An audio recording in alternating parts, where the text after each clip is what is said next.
Excellent. Yeah, There you go. Sound good. It sounds good to me. So yeah, this is Paranormal Chop Shop, guys, and we got Jim Goodall in the shop today with me and Chad, and he's going to tell us some stories. Yeah, I've been doing this. I started doing this way before the internet. So anything you had to do going out snooping on the government, which is one of my hobbies, is you had to do it in person. You know, you couldn't punch up something and ask a question. You had to literally go out, track the guy down, or track the person down, fly or drive to his location. And I'm 76. I've been doing this since my 20s. So I've been doing this for almost a half a century. And I love it. It's my job as an American citizen and a taxpayer and a retired master sergeant. It's my job to question my government. My job is to stick my finger in their eye if they do something, if they're not abiding by the laws of the land. And I've been going out to Area 51 and Tonopah Test Range. First time I went out there was late 70s, early 80s. First time I ever went by the Alien was in 87. It was still the Rachel Inn, and I just met Joe and Pat Travis way back when. And I was just there. I was there this last weekend. I was with a couple guys, and we were the real spooky stuff flies on the weekends. So I was, we were out there right at sunrise, hoping something would happen. And can you hear me? Okay. Okay. Yep. So I'm on my way. Unfortunately, I'm not here for happy reasons. I'm on my way to Pittsburgh, Antioch area. My favorite cousin died of Alzheimer's Monday. So the funeral is Monday. I'll be up there, just for a couple of days. But I wanted to come by and say hi to Sonny. I've been, we've been sort of, communication back and forth on Facebook and whatever. And I figured, well, I'm on my way. I have a little bit of time. I would be more than happy to go out of my way and give him a visit. And well, that's excellent. I say with Joe and Ben, when I was in Taylor, I was going from Dallas to San Antonio. And they said, well, we live outside of Austin. I said, well, I'll come on by. So I spent the night there. I had the most wonderful evening and fun. And I just really like those two guys. They're just, most everybody I know in the UFO community are my type of people. I live in Tucson. I have really nobody I hang with because there's nobody there that has the same interests and passions, or as my wives would call it, obsession. And it's what I do. And I'm also a writer. I just, my 28th book was 75 Years of the Lockheed Skunk Works. They printed up 1,500 copies. It retails for $70. They sold out in 2 months. Wow. They ordered another 800. I think they've sold out of that. So my Osprey Publishing is very, very happy with what I do. So that's great. But yeah, if you have any, I have, when it comes to Area 51, when it comes to spooky airplanes, Bob Lazar is a friend of mine. I knew him before he went to work out in the desert, and you couldn't put a gun to his head to convince him that UFOs were real. And the way I met him, I've known John Lear. I was just with John last weekend, and he's, I didn't think he was going to make it through 2015, but he's still kicking today. Not in very good shape, but he's still alive. He's going to hit 70. I think he's hit 79 next month. But he's been a dear friend forever. And he introduced me to a lot of the UFO people and whatever. But in January of '89, John and I were heading up US 95 from Las Vegas, heading to Tonopah. And we're right near Scotty's Junction. Now, the world has not seen the F-117 yet. They announced it, and it was a terrible backlit, compressed photo of it from a tanker at night, KC-135 type tanker. but no one had really seen one in person. And we're cruising down US 95, doing about 80 miles an hour, and an F-117, 1,500 feet right above us, just flies right over us, and I about crashed the car. I mean, John and I got really, really excited. Oh my God, we saw the elusive invisible airplane. So we went and had a quick bite at was it Station House in Tonopah, and then drove down US 6 to the Tonopah Test Range turnoff, about 14 miles out of town, and it's 18 miles down to the fence line. And we're on the fence line about 2 miles off that part of the road. And you can see the whole base. It's right there. I mean, you're 8 miles away, but you're looking down on it. And way to the north, I see a little white dot and a bigger black dot. I said, hopefully that's a 117 with a T-38 chase. So sure as shooting, here's coming. And this is before digital cameras. So I'm shooting with Kodacolor 100, which is a really, really good print film. I think I had my Nikons back then with a motor drive. I'm a 200 millimeter. I'm out there just shooting away. And it was, seeing my first F-117 was like a 12-year-old boy seeing a naked woman for the first time. My whole body was just, it was just pulsing. And so I shot the whole roll of 36. We jumped back in the car. We said, let's get to Vegas to get the film processed. Those of you who are old enough to know what a photomat is or was, they were little kiosks, which is now occupied by baristas selling coffee. But in the middle of a parking lot of a shopping center, there was a photomat. You drop off your film, come back the next day, and stuff is processed and printed. So we had a quick bite at the Little Alien. We get back to Vegas. It's after 9 o'clock. All of the photomats are closed. I said, I got to wait till tomorrow to get this stuff processed. And I don't know if any of it's any good because I was shaking so hard. So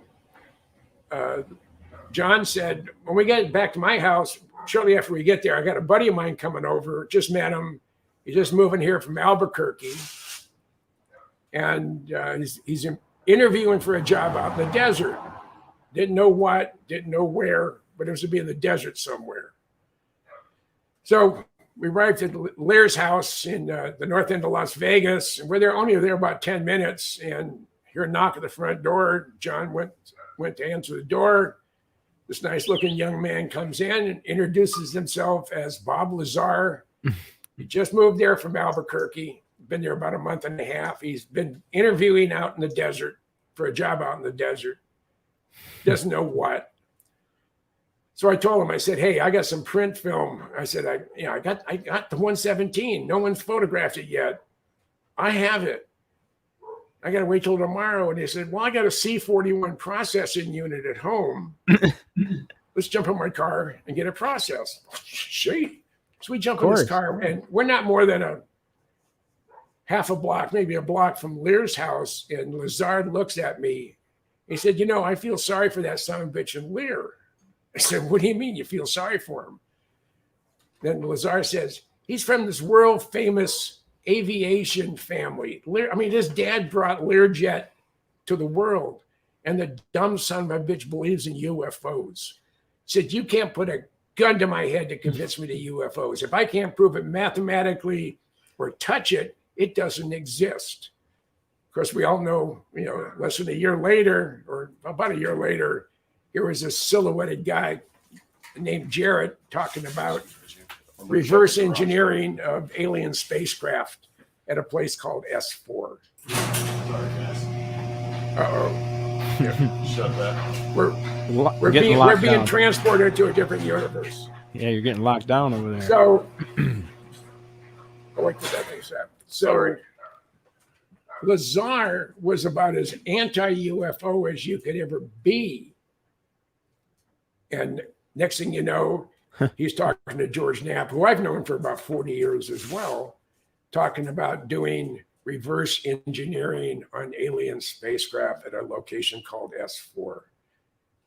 So, and as far as Lazar goes, that the rest is history. Now, his story has never changed. Even when he was to his advantage, he did the piece with Jeremy Corbell. I'm not a big fan, but it is what it is. And he's now, he was in Las Vegas, and then he moved outside of Albuquerque in the Sandia Mountains. Then he ended up in the upper UP peninsula of Michigan. His wife's family, I think her dad was very sick, so they moved up there for a couple of years. And now he moved somewhere else. I won't even say the state because I don't want him to be bugged. But right. if it wasn't for the lockdowns everywhere, and of course you have numbnuts Newsom as your governor here. They have the insane Inslee up in Washington State, and it looks like poop. Oh, it's Governor Brown in Oregon. So the whole West Coast is screwed as far as I'm concerned. And so but I hope to go visit Lazar this spring. Spend a couple of days with him. Yeah, it's been fun. It's something I've enjoyed doing forever, and it keeps me young, keeps my brain working, and the same with my books. Like I said, I had my 28th book was 75 years of Lockheed Skunk Works. It's almost a 400-page book, and my 29th book, I like machines, planes, trains, automobiles, whatever. So. My area of expertise, I write historical monographs on military aircraft, naval ships, and submarines. And I'm doing a pictorial history on the nuclear Navy. Everything that, starting with Admiral Rickover developing the Nautilus, our first nuclear-powered submarine, all the way through 220 plus submarines. I'm doing a book on all of them. So that's what I do. But I'm here. I'm going up to Pittsburgh, up in the Bay Area, for a funeral. My only girl cousin just passed away, so it's not a happy trip, but it's gonna be fun. One sitting down here with Sonny and talking fast cars, dragsters, and of course UFOs. Excellent. You have any I'm questions? really happy to have you here. Yeah. You have any questions, Chad? Oh man. I guess the one question I've been wondering is, have you had a security clearance to enter Area 51, or is that something that you can answer or not answer? I had an above top secret clearance for 27 years. I was in the Air Force and the Air Guard both. Mm-hmm. And when I was activated for Desert Shield and Desert Storm, I was the wing historian for the Minnesota Air Guard my last 16 years. And I'm up at the Pentagon. My job is to brief the press every morning on the events that happened in Iraq and Kuwait during Desert Storm and Desert Shield. But my main job, I had to read absolutely every message going to and from CENTCOM, whether it was eyes only, all the way up to restricted access but not classified. And I kept looking, and I looked at the Air Force the call sign sheet that's published every morning, and I'm looking for airplanes or craft that I'm not familiar with, and I didn't find anything, and I was so disappointed with that. But the most exciting and most interesting message I ever got during Desert Storm was from Margaret Thatcher, who was then Prime Minister of the UK. And she had sent a telex, I don't think it was an email, it had to be a telex or Twix, to Saddam Hussein. And it said, President Saddam Hussein, Islamic Republic of Iraq, 1 Main Street, Baghdad, whatever his mailing address was. And it said, President Hussein, if for any reason you use chemical, biological, or nuclear agents on the coalition forces or your own people, period, and she spelled out period, the United Kingdom will respond with a full-fledged nuclear attack on Baghdad and your major cities within 24 hours. Signed, Margaret Thatcher, Prime Minister, with full concurrence of Parliament. And it wasn't a classified document, it was restricted access. I really, really wanted to copy it and frame it. And I just couldn't do it.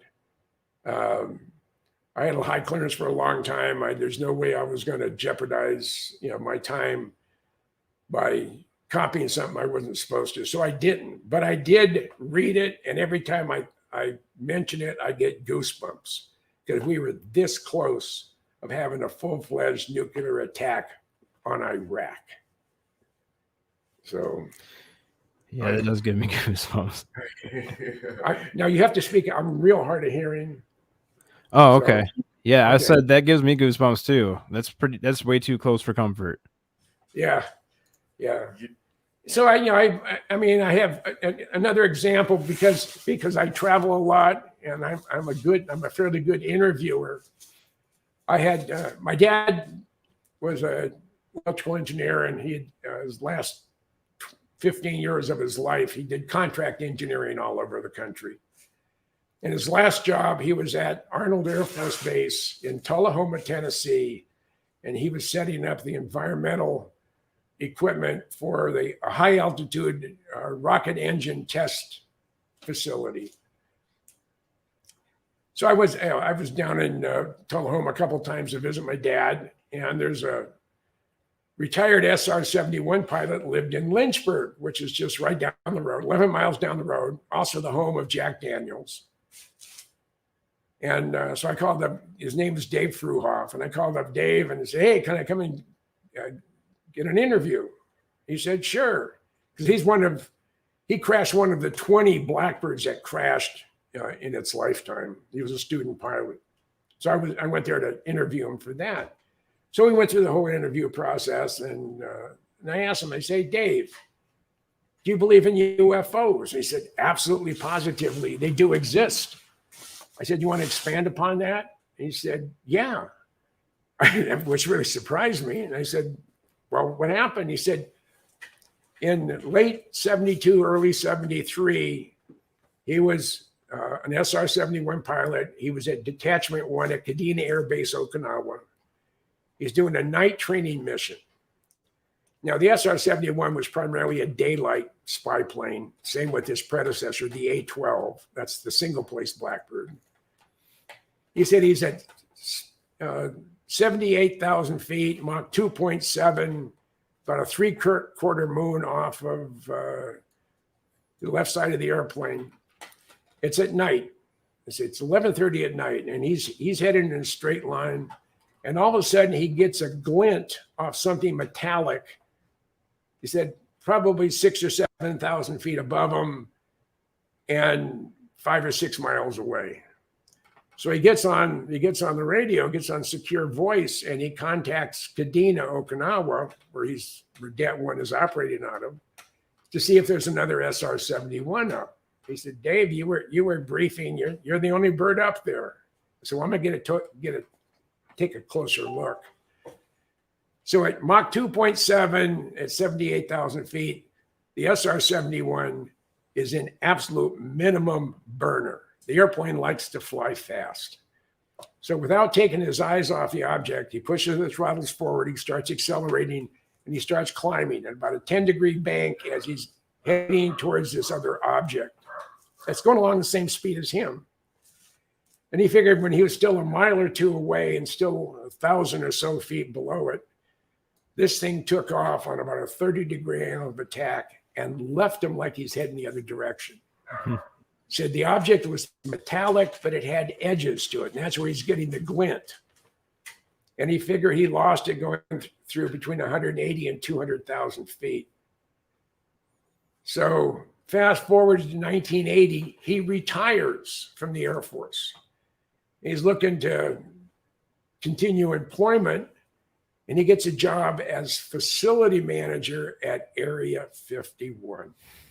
I mean, of all places. And he knew most of the guys there anyway, but he was there for 5 years. But he said he waited about a year before he started asking questions. Because if you're working on black programs, you do not ask questions. You concentrate in your area of expertise, and you just leave it at that. Right. But he knew most everybody. They were all comfortable with him. He's responsible for all the non-program aircraft, and he's doing photo chase for Have Blue, Casa Blue, and a few other programs there. So after a while, he started asking around. You meet him at the club in the evening. He said, "Do we have?" Oh shoot! Oh, you're fine. Yeah. I said, "Do we?" So do we have anything that can outrun an SR-71? Of course, this is almost 10 years later. And everybody he talked to said, not here. So it's his conclusion that he did, in fact, chased, as the idiots in DC call it, an unknown aerial phenomena, also called a flying saucer or UFO. And now it's getting to be legitimate. I mean, people are no longer saying, hey, that guy's an idiot, that guy's a fool. He believes in UFOs. So it's it's an area that I've always found fascinating. And I've, like I mentioned to Sonny just a little bit ago, and he said basically the same thing. It seems like the people in the UFO community, and they go from FBI agent John DeSouza, all the way down to, just real characters that you wonder how come they didn't drown in the gene pool because it was so small, and everybody in between. And it's just, I feel comfortable with them. I was with two guys from the Disclosure Con that I met up in Pine Top here last month, and we were chomping at the bit, and they said, well, you've been out to the fence line. Would you show us? So last weekend, we stayed at the Little Alien. I almost didn't recognize Pat Travis as the owner. But the security in and around Area 51 has quadrupled since the storm Area 51. And I was there for that too, but I was there with George Knapp and CBS News. So. And how many days ago was it you were there? We were at Storm Area 51. I was there for 4 days. And there were more security people in Tippecanoe Valley than there were people who were going to storm. And people kept saying that, well, how can they stop 1 million or 2 million of us? You shoot the first guy. And even if you're way at the back, he said, I'm not going to give them the opportunity to shoot my butt. So, right. But they put new security monitoring systems on the east side of the Groom Range, which is Tippecanoe Valley, which I believe is illegal. You cannot do that on public lands. There's signs that I posted on Facebook, and then one of the signs said, if you pass this sign, you're subject to being arrested, $1,000 fine, having your car impounded, and charged with violating whatever rule or regulation they could come up with. And I don't know how that's enforceable, but being as I wasn't in my vehicle, and the guy I was with has Dale has a very, very expensive pickup truck. I didn't want to get impounded because it's 100 miles away. They're going to charge you $5 a mile to come down and pick you up, take you up. I think it's up in Pinoche. And then you have to figure out how in the hell I'm going to get back to Las Vegas, or I got to pay cash to get my car out of impound, which would be like $2,500. I guess some two guys from the Netherlands did that. This is prior to or about the same time the storm Area 51, and they did impound their car. And I read somewhere that they figured it in time and out of pocket and fines and everything else. They said they were out about $20,000. So it's not something you want to do. No. But I've been in Area 51. I flew in there when I was 18 years old. And the reason I flew in there in February of 1964, of course, that was before your grandparents were born. I was stationed at Lowry Air Force Base in Denver, Colorado, and I was a communications specialist, and I did a lot of stuff with telemetry. I got a set of orders to go to Edwards Air Force Base in February of 64 to to install and to maintain some ground-based telemetry for 3 flight test program, Category 1 flight test programs. The YC-141 Starlifter by Lockheed, the XB-70 Valkyrie from North American Aviation. That was a Mach 3 6-engine monster. And a classified program, which turned out to be the Blackbird. And on March 10th, 1964, I saw my first Blackbird, and I have never been the same since. And it's just, and it's been fun. I have met thousands of people that I would have never met otherwise. And because of my love affair with airplanes and the fact that I can probably talk my way into doing almost anything, I was a restoration manager with the Museum of Flight in Seattle. This is what, 2002, 2003. And my boss calls me up on my cell phone and said, "Hey, we have an empty seat at a luncheon at Future of Flight, which is at Payne Field up in Everett." Says, "I need you to take my place. I can't make it." So, okay, fine. So I get up there and I see where I'm supposed to sit, and I sit down, and another gentleman who looked very familiar sits down next to me, and I turned around and introduced myself. And I'm Jim Goodall. And he says, "Well, I'm Buzz Aldrin." I said, "Oh, wow." So, wow. And I looked at my face and said, "Do you believe in UFOs?" And he started smiling and just turned around for a minute and didn't comment. So, but that's not the best thing that's happened as far as UFOs and people of power. Like I mentioned earlier, I just finished and had published my 75 years of the Lockheed Skunk Works. It's a 400-page, actually 386 pages. 1,100 photos, and I covered 43 programs. And it's one of the Skunk Works' favorite books. Matter of fact, the new boss of the Skunk Works, he's been there since 18. So he's been there 3 years. His name's Jeff Babion.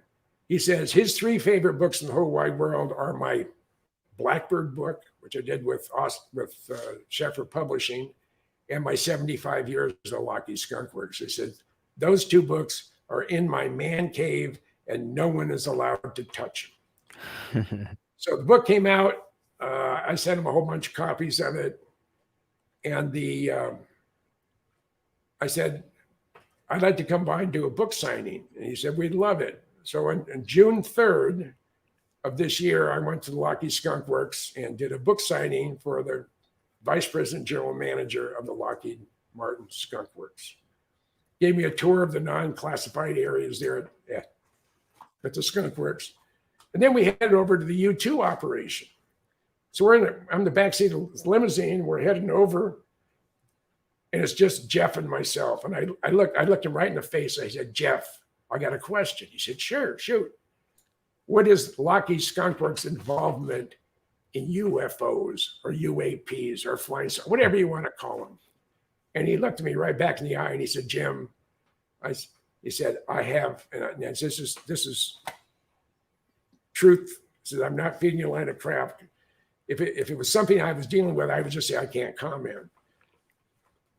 But I have absolutely no knowledge of any programs that Lockheed Skunk Works is dealing with that utilizes alien technology, UFO technology." He said, "But," he says, "I'm smart enough to realize that we're in a very big universe, and I can't see how we're the only ones." So I get it from the horse's mouth, and you can tell when you look in someone's eyes, you can tell if he's feeding you a line of crap or not. And he was telling me the honest truth. So I have to give him credit for that. But to sort of add to what he just said, for a couple of years, I was a docent at Kitt Peak National Observatories outside of Tucson. They have 22 optical telescopes, everything from a 12-inch to a 13-foot primary mirror on the Mayotte telescope. and 2 radio telescopes, a 12 meter and a 25 meter. And just before I quit being a volunteer, they had gotten a new volunteer coordinator who talks down to you. And I won't deal with anybody who treats me like a second-class citizen. So I walked away from it. But just before I left, there was a gathering of all the docents, all the astronomers, and all the technicians at Kitt Peak. We're all in this, down at the main campus there, University of Arizona. And the head of the National Science Foundation, on the astronomical part of it, is giving a talk, and he said he had just returned from I think a week-long seminar dealing with all the astronomers from all over the world looking for exoplanets. And those are planets that exist outside of our solar system. And they said, this is based on true science, based on our best guesstimates, that we feel we calculated for every star in the universe, and that's a number you can't cram into your head, but for every star in the universe, there's 1.5 planets. Just think about that. And out of that astronomical number, he said there are 2 billion, and that's with a B. They calculate there are 2 billion Earth-like planets orbiting a similar size brown dwarf star such as our sun in the inhabitable zone with liquid water. And basically to quote Jodie Foster's character in the movie Contact, if we're the only ones, what a waste of space. So we're not alone. There's too many things that happen. There's too many things they can't explain from the past. And it's just, they're there. And I don't think we're in charge of dissemination of the information. I think they are responsible. And the word has come down that they say that they, whoever they may be. And the Israelis, for example, the Israelis astronomers and their UFO people said, we're not ready for disclosure. We're not ready for the information to come out yet, because I think it's going to spook the hell out of a lot of people. And those of us in the first world, we're educated to a certain degree. The more educated you are, the stupider you get. But majority of the world, what holds the majority of the world together as a cohesive operating unit is the believer in a supreme being, whether it's Jesus Christ, whether it's Muhammad, whether it's Buddha, whether if it's some weird goat on the side of some mountain or whatever. And if all of a sudden the glue that holds the world together in a firm belief in a God turns out that their firm belief is in a little gray guy with big eyes from Mars, they don't think the general population could handle that. It would be almost like wars of the world as far as everybody's feeling. And I think it's only a matter of time. And hopefully before I kick the bucket, I think we're gonna see disclosure, and I think it's gonna scare the bejesus out of the majority of the world. Yep, I think it's coming soon. And if they have the technology to go across the universe in a blink of an eye, that means if they wanted to take out good old Mother Earth, they have the technical ability to do so. So I don't think they're hostile. If they were, I think we'd know it. I think we may be an experiment. We don't know. But I have to believe we're here. I mean, I have a letter that was sent to a dear friend of mine, John Andrews. He was from Testers.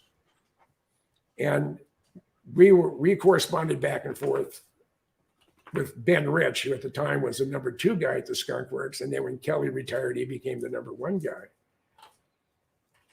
And John Andrews wrote a letter to Ben Rich. He said, Ben, I got a question. There are 2 categories of UFOs, man-made and extraterrestrial. What is your thoughts? And he came back on his corporate letterhead of president of the Lockheed Skunk Works. He said, both Kelly, referring to Kelly Johnson, said, both Kelly and I are firm believers in both categories. We refer to ours as unfunded opportunities. In other words, and he underlines the U, the F, and the O. It said, but beware, there are people who will lead you astray and possibly do you harm. So Ben Rich was a firm believer in UFOs. Kelly Johnson saw 2 UFOs he couldn't explain back in the 50s, along with 3 or 4 of his flight test engineers. So it was witnessed by someone other than Kelly Johnson. And those of us who don't know Kelly Johnson, he is the founder of the Skunk Works. He is the Leonardo da Vinci, Albert Einstein, Nikola Tesla of the aviation world. He has no peers. The only person who could possibly fill his shoes at the time was Ben Rich. Everybody else has done a good job, but no one could fill the shoes of Kelly Johnson except for Ben. And Ben and I were friends. We talked once a quarter for 25 years, which I find amazing since I don't have any monetary interest in Lockheed. I am not a spook specialist.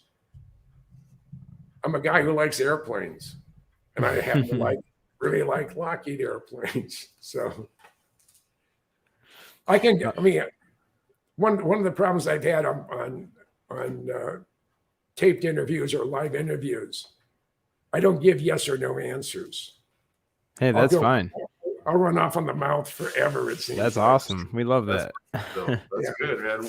We love all this information. We had a couple of questions from the chat. I didn't know if you wanted to answer a couple of questions from the chat room. Sure. Josh was asking, what's your thoughts on orbs? On what? Orbs. On orbs. Well, when Lazar was at S4, he said there were 9 different configurations of alien craft. Everything that looked like a top hat with rings around the bottom that was seen in Gulf breeze. There are people who are speculating that the Tic Tacs are ours. I don't know if they are or not, but they.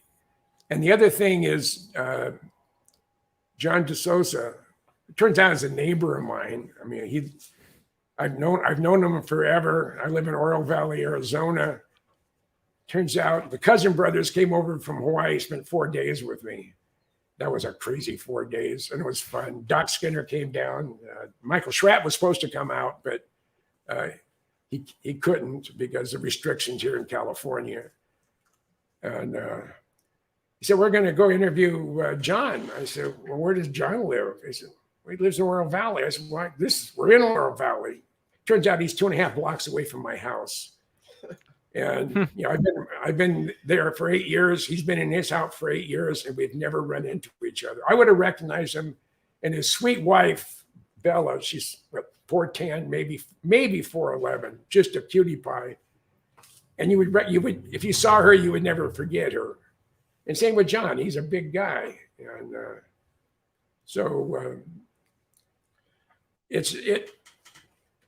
I enjoy the people in this community. I have become very good friends with quite a number of them. I feel good when I'm around them. It's like the UFO garage guys. I met them in San Francisco in March of 2020, the only MUFON function there is in 2020. And they were sort of like the Wayne's World of the UFO community. So, I mean, I just really, really enjoyed them, and I still do. And so I said, if I'm in your neck of the woods, I'll come by and we can sit down and do a piece. And so I did, and it's just fun. And it's like Sonny. These are the people I feel the most comfortable with. Right. Yeah, the most open-minded people. I've also had people ask me questions. Well, what are you holding back from us? I said, absolutely nothing. Because if I keep it up here, I get wiped out on US 99, or I get zapped by a camo dude. That stuff is lost. Yeah. So anything I have, I'll share. I am not stingy with my information. I'm not stingy with my interviews. I had one guy call me up. He got my number. Someone dropped off a card. And he said, well, I don't have a real live audience. I said, well, I don't care if it's just you and I. Right. You want, I don't have any people I hang around with other than my wife in the Tucson area and some of her friends, which I adore, but they're not the same. Well, you've got Sonny now. He'll show you a couple cars at the racetrack, and you'll never want to leave. Yeah. And so I said, I don't care if you have one person or if you have 2 million. You ask me a question, I'll give you an honest answer, and that's the best I can do. Right. So I got a question for you. I had an experience where you'll understand because of being a plane guy. Okay, at my other house, it's the same actually length as this house. It's no different. There was what I say is a B. What is a stealth bomber? The big black B. Yeah. Okay. It came over the house. It was going so slow that when I noticed, finally, it's really, really low. 2 telephone poles, maybe. If there was a telephone pole on top of the house, it might have knocked it over. Type low. Oh my goodness. Yeah. And when it came over, it was going so slow. I had time to get out of that truck that's in the driveway right there. I walked in the house, got my daughter out of the shower. She put a towel on. I already went back outside. She came outside, and by the time she got out there, it's still directly over the top of the house. It's going that slow. For me, it's a stealth bomber, but I've never seen one fly. Okay, I've never been that close to one running. I've been close to jets running from the racetrack. We have planes out there, jets. They're loud. This thing makes no sound. I mean, 0 sound. And I could even see the exhaust dumps in the back, those 3 squares that were in the back of it. And there's no fumes, no exhaust, it was just nothing coming out of this thing. Well, I'm very familiar with the B2. I've even flown the simulator. I did a book on the B2 with Schaefer Publishing, and it's a pictorial history of the Northrop Flying Wings. And I've been to Whiteman 5 times to shoot. And the 5th time I was there for 2 days. I'd gone through the maintenance hangars. I saw a B2 with all its panels open, but they wouldn't let me photograph it. I climbed all over the exterior and photographed it. They said the only thing they didn't want me to do was photograph the exhaust ejector. And then the last day I was there, it was late in the afternoon, and we're way off the main flight line, and we're going to another building. I asked him, I said, what are we going to do? So we got to show you something. So there was a cipher lock to get in. We go in, and then there's I think there was a hand scanner. We go upstairs, another cipher lock door. You read my mind. and opens the door, and there's a B2 simulator. They have 3 of them there. So I thought they were just going to show it to me. We go inside. They opened it up. I look inside, and I said, "Go in, sit down in the left seat." So I'm sitting in the driver's seat of the stealth bomber, and the instructor pilot says, "Now we're going to go for a ride." So I fly. I actually said, "I'll tell you when to pull back." And he hit 127 knots. Start pulling the stick back. And we took off. We're flying around. So we're going to go simulate air refueling on a tanker. Okay. I'm a numbers guy. I remember, I don't know, I don't do it on purpose, but I recognize numbers. As we're coming up to the KC-135R, I look at the tail number, and it's the correct tail number for a KC-135. You could see a silhouette of a face as a boom operator, but you couldn't tell if it was young or old, man or woman. And it took me 3 tries to hook up to the boom. And you go this way, and then you have to go back over this way. And because it's a flying wing, the thing likes to go sideways. And the instructor pilot looked at me and he said, I flew heavies for 6 years and it took me a half a dozen times to hook up. You don't fly and you hooked up in 3 tries. I said, beginner's luck. So we're flying in pattern and stuff like that. And we're coming in on our final. We're going to do a touch and go. And George up in the control room, he's an early B-2 pilot, retired colonel. He sets off 5 or 6 10 megaton hydrogen bombs around Whiteman. Big flash and everything turns black on the screen. Because that's what happens when you're wearing the nuke. It looks like stormtrooper mask. Because the guy who designed it is a Star Wars fanatic. And all of a sudden it starts clearing up and you can see the mushroom clouds. And I looked at the IP and I said, John said, can I drop one? He said, no, that's a classified system. And I can't allow you to do that. He said, but if you were to drop one, now this is 2016 or 2015. He said, if you were to drop one, where would it be? And I said, 1600. He said, stop right there. You can't say anymore. Pennsylvania Avenue. He said, everything in here is monitored. And even though nobody in this building or in this base would argue with you, we can't say what you were about to say. I said, well, you know where my intentions were. So do you think they make any sound? They make all sorts of sound. It has 4 of the same engines that the U-2 has. It's the General Electric F108. It's a turbofan. It's rated to 75,000 feet. The B-2 is all wing, so it can fly as high as the engines will push it. But I asked a half a dozen B-2 pilots, can you fly this? This thing, ceiling max ceiling at 75,000 feet. He said it could be, but we don't know because you can't go above 50,000 feet without a pressure suit, and they are not issued pressure suits. But one of the funnies, I was there the first time just after the war in Kosovo. We were bombing the former Yugoslavia. And I was interviewing both the mission commander and a pilot. The mission commander was on night 4. The command pilot was on night 5. Excuse me. And I said, okay, I got a question. They said, did you bomb the Chinese embassy in Belgrade on purpose?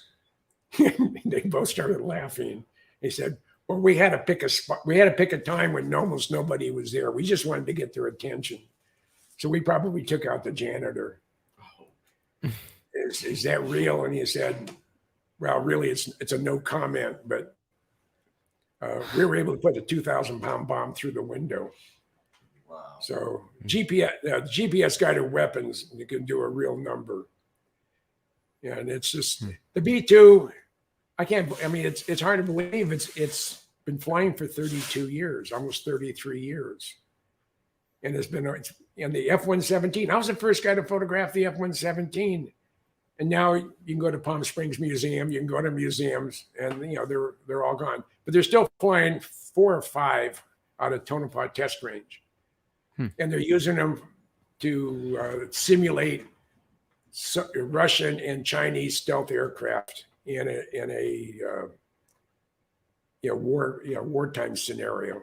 So our guys are going after the 117s. 117s don't have a gun, don't fire missiles, but they have sensors on them that'll determine whether or not they were successful in being shot down or vice versa. So lots of fun. Yeah. Next question. All right, next question. Josh was also asking, have you ever met the Bledsoe family? No, I have. John Lear was supposed to give me Robert Bledsoe's email and phone number, but He hasn't yet. And I was just with Lear last weekend after we left Rachel, and on our way back to Tucson, we stopped by John and spent a couple hours with him. So, Hey, Big Willie was wanting to know how long you've had that awesome jacket. it's a what? Big How Willie long was you got wanting to know how long you've had that jacket you've got on. This one? Yeah, he was digging your jacket you got there.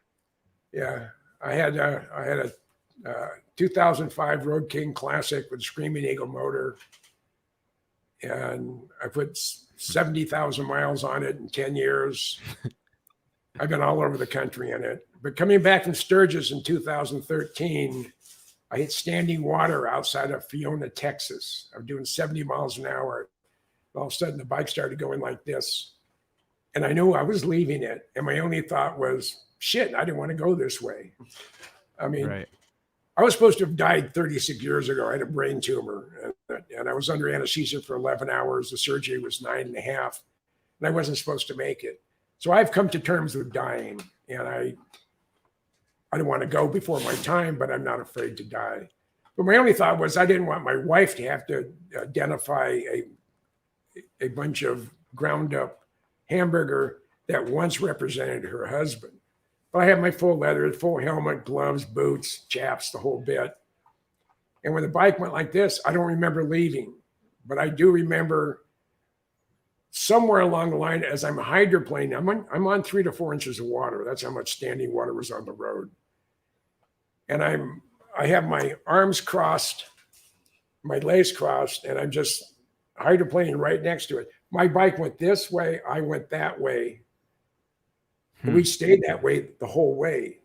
3 cars behind me hit the water, crashed, and there were severe injuries. So finally I stopped. Now I'm conscious again, fully aware of everything around me. I'm still laying on my back. My legs are right together. I'm right next to my Harley. And my next thought was, oh God, I hope my feet are right where they're supposed to be. Because you look at some of these motorcycle crashes on the Isle of Man race when they hit the ground at 170 or whatever. Of course, I was doing only 70 myself, but I looked down at my feet. Everything was right where it was supposed to be. I wiggled my toes. I lifted one leg up. I lifted the other one up, and then I went like this. That looks good. Went like this, and it's raining again. I have blood all over me. Well, I had this patch this big. That's all I lost leaving a motorcycle at 70 miles an hour. Wow. And so then I realized that, hey, I'm okay. I'm not dead. Nothing's broken. There isn't a puddle of blood everywhere, just a little bit of blood. And it's raining, of course, and that makes it look even worse. So I just stood up and walked to the shoulder. Of course, now everybody's stopped because as I was laying there before I got up, my neck, I'm okay, but I'm blocking both westbound lanes. Oh, My next thought was, oh God, I hope there isn't an 18-wheeler with 80,000 pounds of hogs right behind me, because then I'm screwed. So I just get up, walk to the shoulder, and everybody had pulled over the road. I had blocked the road, and they were just dumbfounded when I got up. The load on my Harley did not shift. I'd been at Sturgis for 4 days. I'd gone to Minneapolis. My daughter got married, gave her away. And they want to give her back to me. But I said, no, finders keepers.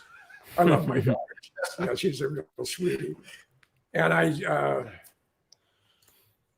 it was a weird experience, a real weird experience. But I got up, I'm sitting in a pickup truck. It's raining cats and dogs again.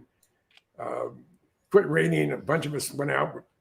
Said, well, let's pick my bike up, moved it to the shoulder. Everything on the right side was ground down. My right foot peg was ground off. The chromoly engine guard was ground through. I could see the inside of the tube. My saddlebag was, the buckles were worn off on the right-hand side. I put the windscreen back on. It's all torn up. I hit the start button, half a crank, that puppy started. So after an ambulance came, and then the Texas State Patrol came, and I'm talking with the two paramedics. They said, Mr. Goodall, and this is 2013. They said, Mr. Goodall says, so how fast were you going? I said, 70. That's posted speed limit. That's what I was doing, 70 miles an hour. He looked at me. He said, you should be out in the middle of that road with a sheet over you right now. I said, yeah, I know. I said, but I think God Almighty looked down and said, I'm going to screw with you today, but I'm not going to kill you. So, he's got other plans. So I call I'm sitting in the pickup truck waiting for the ambulance to come to check me out. And there's an old guy named Eddie. He's from South Carolina. He's going to visit his mom in Clovis, New Mexico, which is only about 10 miles away. He said, well, you can come and stay in Clovis. I said, no. I said, I got to get home. So everything gets back together. The ambulance came and left. The cops were there. I gave them a report. And then I headed on out. And in Clovis, the road splits. 70 goes into the middle of nowhere, heading towards Fort Sumner. 60 heads to Roswell, and that's where I was headed. So I'm probably still a little bit of shock. And I drive in, and I'm through the Fort Sumner, and nothing looked right. So I pulled my map out and took a look, and I'm 120 miles from from Roswell. Oh, I took the wrong turn, and there's nothing between where I'm at to where I'm going. So I turn around, fill up with gas. I'm talking to the guy at the gas station. He said, yeah, if you go down New Mexico 120, it heads right to Roswell. I said, but beware. He said, that's probably the least traveled road on the planet. It only goes out to the bombing range on either side of the road. So I fill up with gas, got 120 miles. I can go 150 miles without getting nervous. And it's nighttime. Roads are like this. For an hour, almost 2 hours, I didn't pass a car coming or going. If I had hit a coyote or armadillo or something like that, I would probably still be laying in the ditch with the crows and the vultures picking at me. So, but I got home. But I was never 100% with my Harley ever again. 99, 98, if it rains, 80. But I rode it for another year, and I told my wife, I said, I'm not 100%, and I got to sell it. And I thought about it. And my best friend in the whole wide world, we've been friends since I was 17. Yeah, he was my first roommate in the service when I was in Denver. And he doesn't, if it wasn't for bad luck, he wouldn't have any luck at all. And he's always wanted a Harley, and he lives in Section 8 housing, and he lives just on Social Security. And he's a reformed gambler. So he said, I want to buy it from you. And I said, okay, I'll sell it to you. I won't charge you interest, and I'll carry the paper until you pay for it. And then I did some calculation. What he wanted to pay me, he wouldn't have any money to maintain the bike, to put gas in it, tires, or anything else. So I ended up getting a contract job for 6 weeks in Hawaii and got enough money to pay for a 2010 Grand Sport Corvette. That's what I drive today. So I drove up to Seattle, just going on a road trip. It's there right now? It's there right now. It's here. Boy. It's nice. It is. Corvette's nice. It's a black Grand Sport, 2010. It'll do 185. I've had it to 140 plus. We might have to take the podcast on the road here. Yep. Yeah. Test drive. Yeah. Take him to the track. One of the things that the Ben and Joe did, I met him in Sedona last year. So last year or earlier this year? It was earlier this year. It was in June. And we spent 2 days there, 2 or 3 days there, and they did a thing. And they actually, there's shots of me in my Corvette with the top off. We're in Sedona, and they're following me with a drone. It was really quite cool. So, and that's supposed to be almost ready to air here pretty soon. I haven't talked with Ben lately, but they said it wouldn't be until November, December timeframe when they'd have all the editing done together. So, Oh, is that for the documentary? yeah, Yeah, it's gonna Yeah, be good. I'm very excited for that. yeah, me too. I'm in it.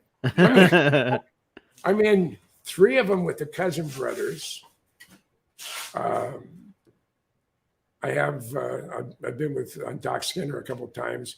First time I ran into Richard Dolan was in March of 19. He was at the big Phoenix MUFON symposium. There were 1,000 or so people there. And I went there. I realized that morning, that Saturday, that I knew Michael Schratt, he's almost like my kid. Michael was going to be there. George Knapp was going to be there. Jeremy Corbell was going to be there. And I've known them all forever. So I decided I was going to go. And when I got there, the speakers were in session. So I went into the vendor area and met Doc Skinner and a few other people. He said, "Well, you got to let Richard know that you're here." So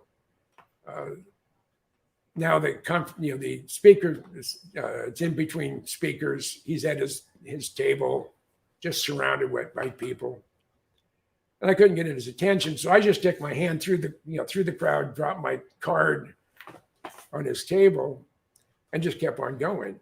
Now I'm extremely hard of hearing. I don't hear anything out of this ear, and I only have about 40% of hearing on this side. This was a brain tumor. This was airplanes.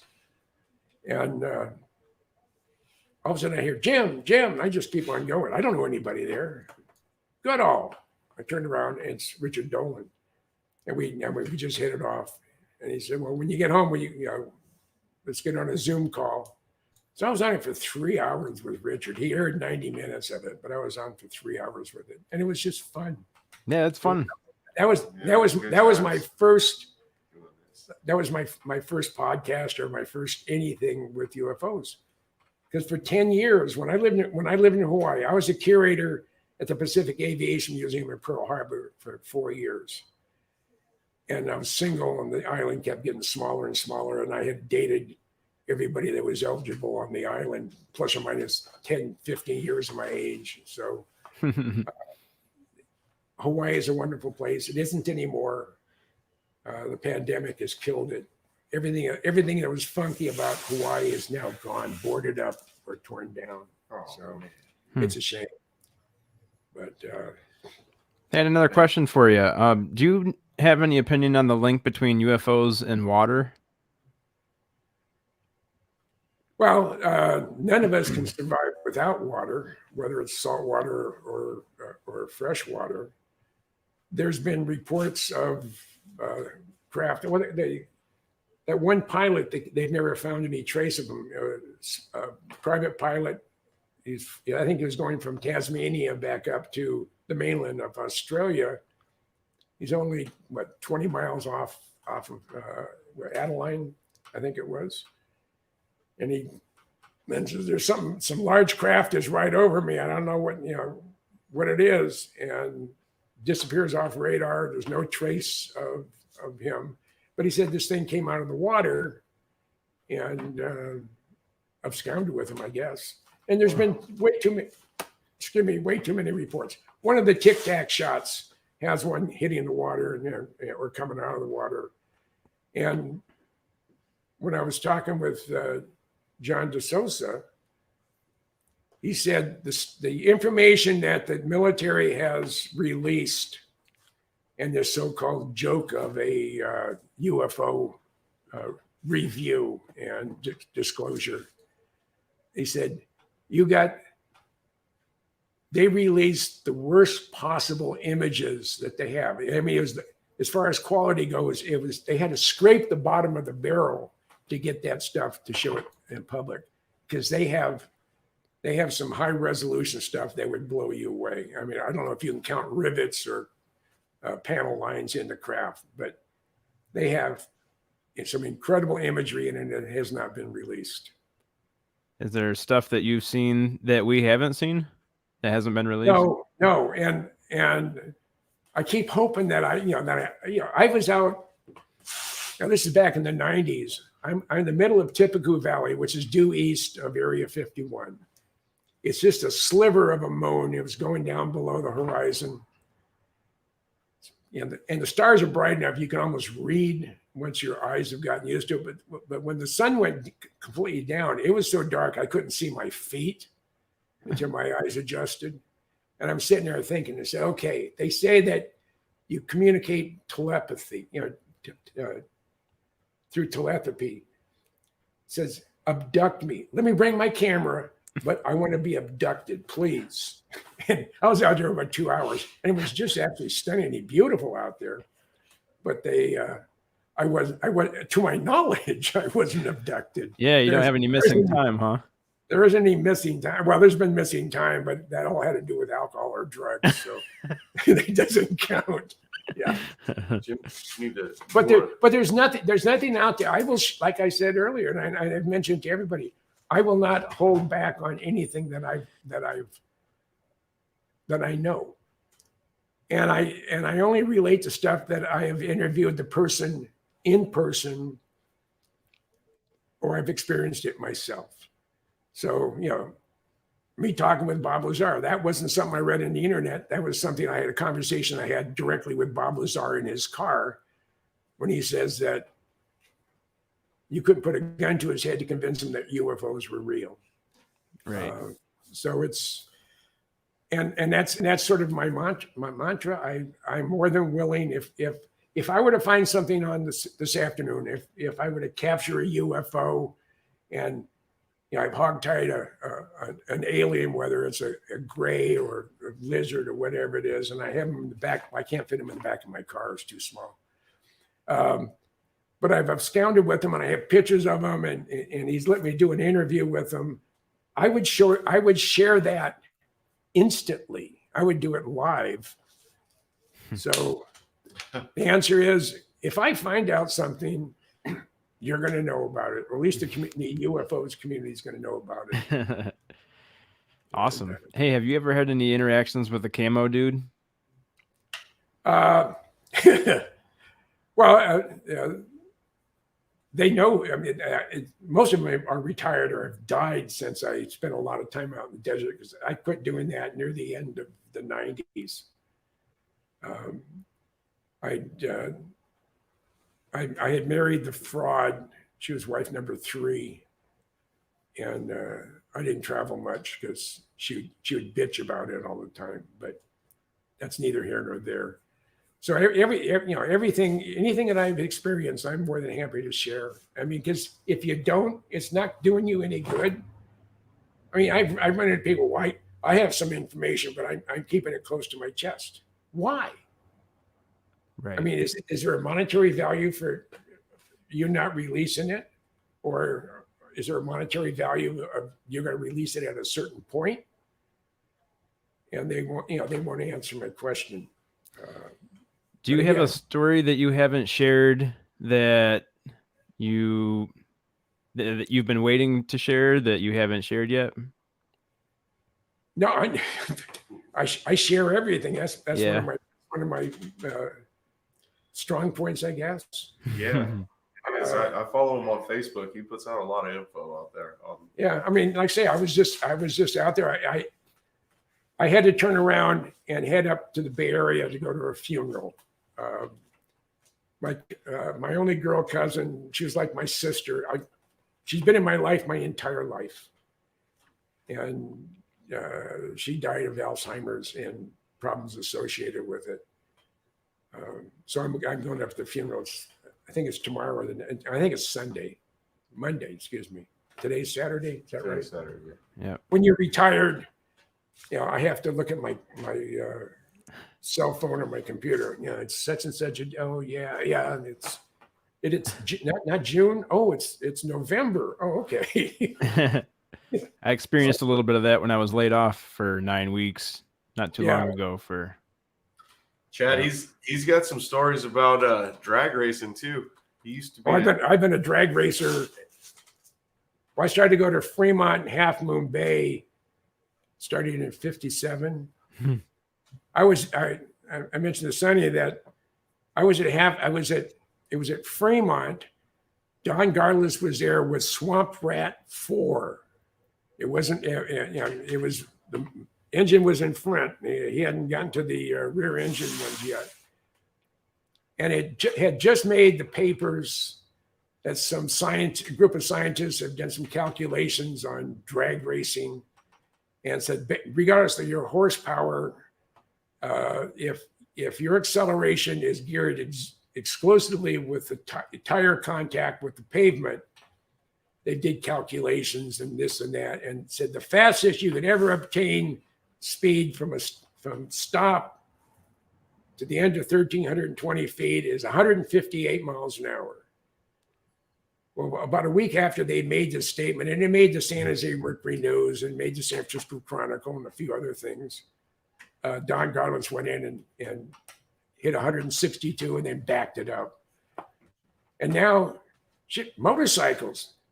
I see AA fuel motorcycles going through at 209, 220 miles an hour. Yeah. On two wheels. No, thank you. It's pretty unbelievable. And now they've shortened it to 1,000 feet. So you have 320 less feet, and you're going through that 0 to 1,000 feet. You're going 342 miles an hour in 3.5 seconds, something like that. It just boggles the mind. Yeah, it's nuts. Yeah. What's the fastest quarter mile that you've gone? Back in the day, and I'm talking about back in the 60s, I lived in Torrance, California, Southern California. And I'd either go to Irwindale, Fontana, Orange County International Raceway, or Lyons Drag Strip every weekend without fail. Every Wednesday we're doing bracket racing at Lyons, and then on weekends, depending on where they're at. A guy I worked with at the phone company, this is 1967, he had a AA fuel dragster. And I ran into him in the pits at Lyons. They said, I'd love to have drive one of these things just once or twice. And he said, well, I'll tell you what, I said, you don't have a license, but you can go quarter throttle, and you have to kill it about halfway down. I mean, you can only just go just a little bit and then kill it off. So I said, fine. And they said, and you have the differential sitting right here in your crotch. And if you decide to lose a ring gear, you're going to have a real high voice. It's going to denut you. So back then I was much bigger than I am now. And they had to take the padding out of the dragster cockpit area so I could even get in. So I'm getting in there. You can't see around the 470, 671 blowers right here. It's pumping out nitromethane, which is just like tear gas. You're sitting there coughing and hacking and whatever. The tree comes down and it goes green. I hammer it for about 150 feet and then let off. I went through the traps at 158, 159 miles an hour in 9 seconds or something like that. And that was just a partial. No one had gone 200 yet. They were starting to get close. Fastest I've ever gone on the street. Stu Brown was from Popular Science, was doing a road test on a Viper, 150 plus. And in my Grand Sport, this was April of 2020. I'm heading up to Minnesota to see my kids, and I'm living in Tucson. And I get up, I saw my buddy Stu Brown in Albuquerque, and I left from there. On US 40, I hit Tucumcari, and there's a straight road. I think that the highway people took the map of Kansas, put it on Tucumcari, New Mexico, Wichita, Kansas, drew a straight line. He said, there's a road. There's a few zigs and zags, but it's pretty much a straight road.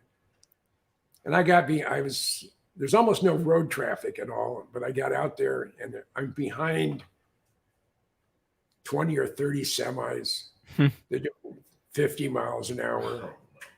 I pull out, no oncoming traffic. It's going down to infinity. You can see the curvature of the earth. I mean, this is tabletop flat central Kansas.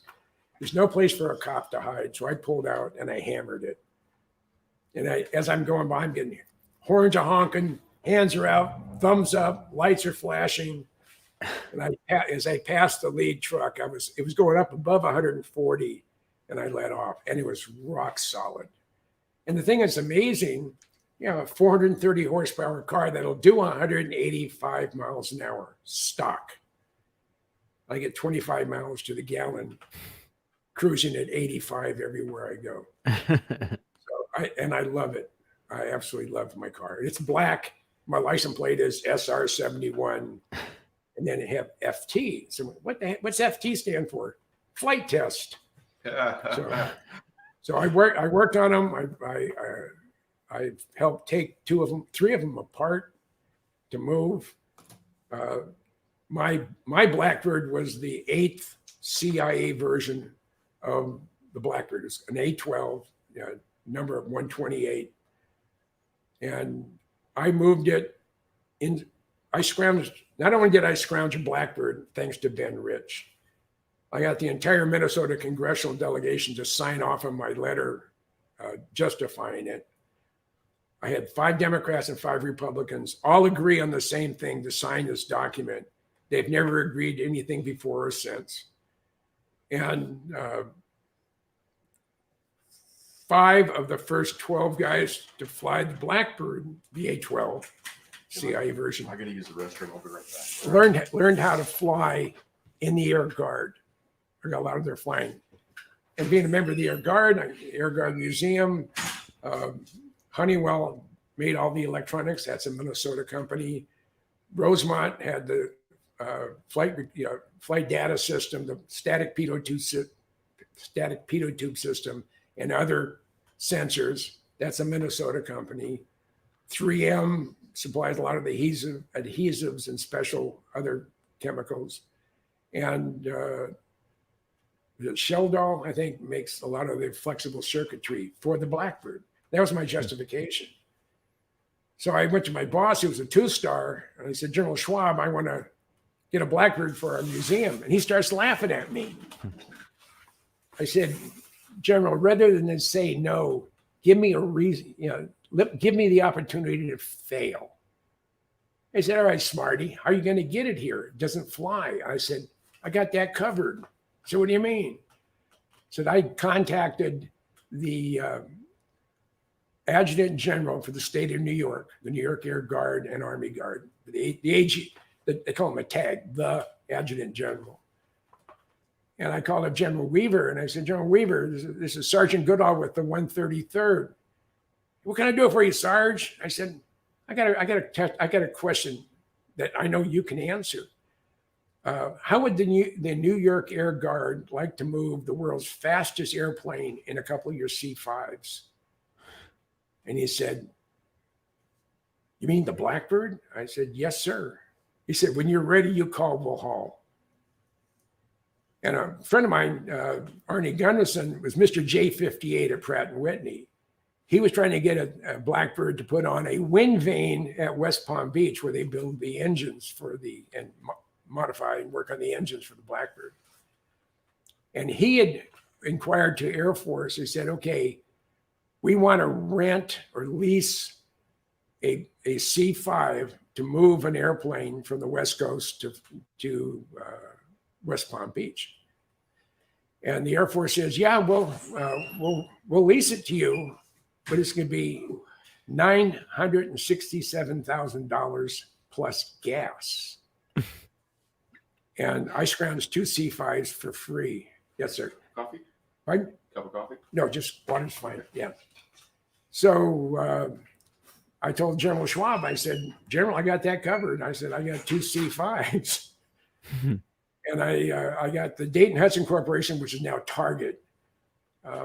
Their creative director is a dear friend of mine, Jack Mugan. He lives in Gainesville, Florida now when he retired. And he actually hired a professional documentary film crew to cover and videotape the taking apart, recovery, and loading of the Blackbird into a C5 and bringing it back to Minnesota. But the real exciting part, and it's a record that I have that no one else ever thought about it, and there's no way they could ever pull it off in today's world, is we loaded the Blackbird into the C5 there at Palmdale. We had 1.5 inches of clearance total on the floor rails. It's the largest object ever carried internally in another airplane. This is before the big Boeing modified 747 and the Airbus stuff. It was 105 feet long, 19 feet wide, 11 feet tall, and there was one object fit inside an airplane. At the time, it was a world record. But we flew from Palmdale up to Travis, north of San Francisco, spent the night there. They didn't have gas at Palmdale. Next morning, we get up and we head off to Minnesota. And we're about 30 or 40 minutes out. The load master, who's the chief master sergeant, E9, he said, well, I got to go down and check the load. I said, can I go with you? He said, normally the answer would be no, but being that this is your airplane and this is your program, your project, the whole bit, we don't have a problem with you coming down with me. So I went down with him. I just decided I was going to go sit in the cockpit of the Blackbird. So I go up to the landing gear, climb up in the landing gear, get in the chines, walk over to the canopy. Now the canopy is blocked open with a wheel chock because the counterbalance was out of nitrogen, and that canopy is heavy. I lift it up, and the thing locks open. I had a 5-gallon bucket and a cushion on the ejection seat. So I get in there and I lower the canopy. I'm in there for about 45 minutes. I'm going zoom, zoom. I'm a 10-year-old kid playing airplane. Right. And finally, I hear a rapping on the bottom of the airplane, and I open the canopy. He said, yeah, we have to go back upstairs. The boss says, we're starting our final.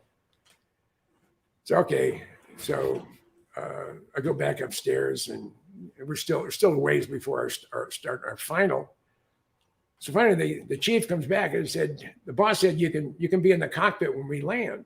Well, I'm on the front end of the C5 up in the cockpit area. I said, no, downstairs. So it turns out I have the distinction of being in the cockpit of a Blackbird at 33,000 feet at Mach 0.72 inside another airplane. And I landed it inside another airplane. That's pretty cool. You couldn't have slapped the grin off my face if you hit me in the face with a 4x4 with a bunch of nails on it. I mean, it was like winning the Super Bowl, the World Series, and the Stanley Cup all on the same day. It was really quite an experience. Yeah, that's really cool. Something. and then the bastards from the Air Force Museum, 15 years later, when I'm in Hawaii, they decided, oh, we're going to take it and put it on a pylon at headquarters CIA. So they did. And I made the front page of the Wall Street Journal fighting them. Even my picture's on the front page of the Wall Street Journal and a picture of my Blackbird.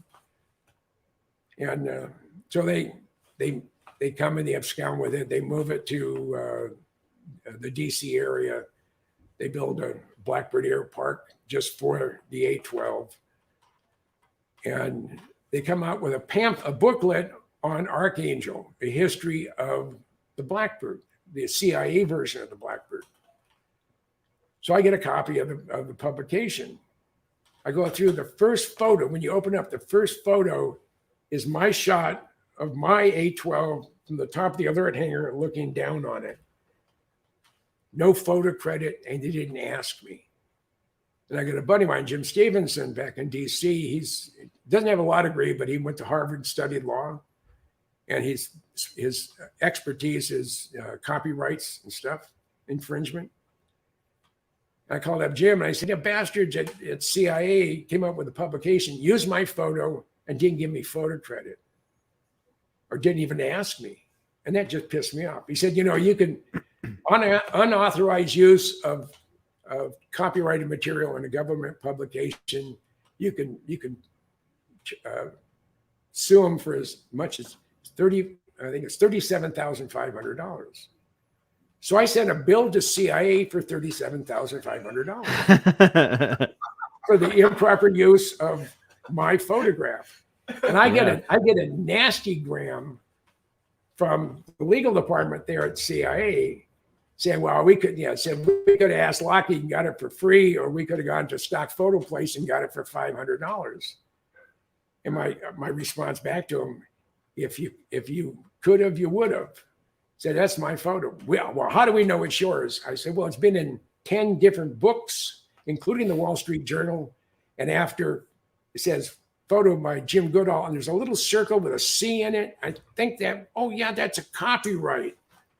And I sent him examples of all 10 images from the books.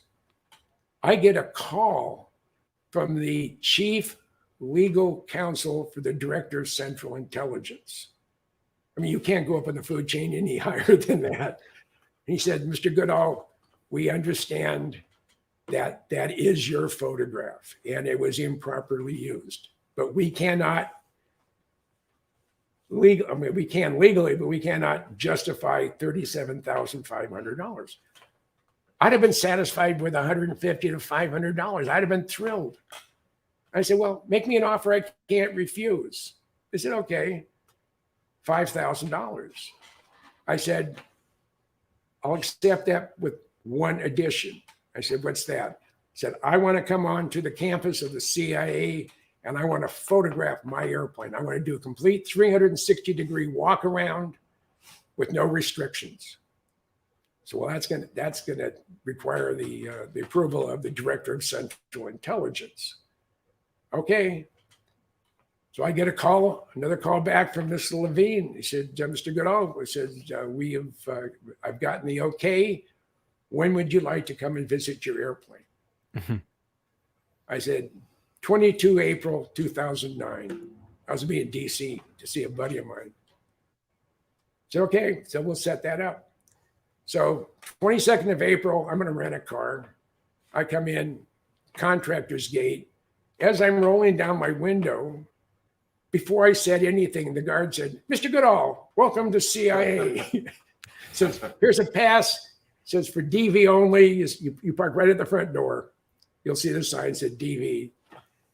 And okay. Oh, that was kind of weird. I mean, I didn't even show him my ID and he knew who I was. So I parked my car, I go into the lobby and there's a huge atrium in there. And the guard at the far end said, Mr. Goodall, welcome to CIA. Michelle will be right with you. Michelle was the public affairs officer. So I'm looking at there's nothing to see in the lobby. I'm looking at the wall that has the stars with no names on it. And this drop dead, gorgeous blonde in a red suit is walking down, and it's Michelle. She is the public affairs officer. He said, well, before we can go photograph your airplane, we got some paperwork we have to do. We have to meet with Mr. Levine. And she said, I've been at this job for 17 years. She said, you're the first civilian with no government connections that have been allowed to come onto the facility of the CIA with a camera to take pictures. He said, wow. So, well, I'm the oil that is always screaming with the squeaky wheel. Or actually, I'm the squeaky wheel, and you're the oil that's going to keep me quiet. So I went out, and first of all, I went in. I signed some documents by Mr. Levin, which means this would satisfy any future lawsuit I would have against the Central Intelligence Agency. So then Michelle says, well, let's go get your camera. Let's go out my car, and I take out my Nikon, and I'm walking around the building that we've all seen on TV. I'm getting all sorts of weird looks because I'm out there with a camera. And then I do my 360-degree walk around. Unfortunately, it was kind of a gray day. But when you're shooting a black airplane, a gray day is good because you don't have any sharp contrast between the lit part and the shadows. So we were done with that. Put my camera back, and she said, "I'm going to take you to the gift shop." So we go into the CIA gift shop. I got a polo shirt with an official CIA emblem and a T-shirt and a bunch of other stuff. And it was just a fun day. But based on that day, on the 22nd of April 2009, I got a call from a buddy of mine. He works at a maintenance facility in the Miami area, and they're doing D checks, which is heavy maintenance on the Janet 737-700s. Those the white ones with the red stripe. And he called me up and he said, "Hey Jim," says, "Well, we got 3 Janet jets here we're working on. I want to leave something on the airplane just to get them, to pique their interest. Would you have a problem if I made a stencil, almost like Kilroy was here, Jim Goodall was here, with 22 April 2009. They zapped 3 main nose gear wheel wells, and in the cockpit on the pilot side, they went in down the forward, spray painted. Jim Goodall was here. He said, "Why are you picking 22 April?" I said, "Because I have the best alibi in the world." I said, "Why?" I said, "I was at headquarters of CIA all day that day." There's no way in hell I could have been either at McCarran or down in Miami to zap the airplanes with my zap. That's awesome. Yeah, I couldn't imagine even getting in that base. I wouldn't imagine. It would be kind of scary when you pull up there and they just say, "Hey, Mr. Goodall, how's it going?" Yeah, I mean, I tell nobody. I was rolling down the window. I hadn't even reached my wallet. I said, They probably know more about you than you do. Unfortunately, yes. Yeah. It is the way it is. So. Yeah. So what else? Did you see anything out there this last week when you were at? No, I went out there with a guy named Mike and Dale, and real spooky stuff flies on weekends. Long weekends are better because 95% of the people at Area 51 are not cleared to see everything that's flying out of there. So the real spooky stuff, they do it on weekends. They prefer long weekends. And typically, if something spooky is going to fly on a weekend, it will take off within about an hour to an hour and a half of sunrise. So for 2 mornings, we were at the north fence line, but camouflaged. We were at the north fence line of Area 51 last weekend, and there was no activity. No. I mean, there weren't even any airplanes flying out of Nellis that day either.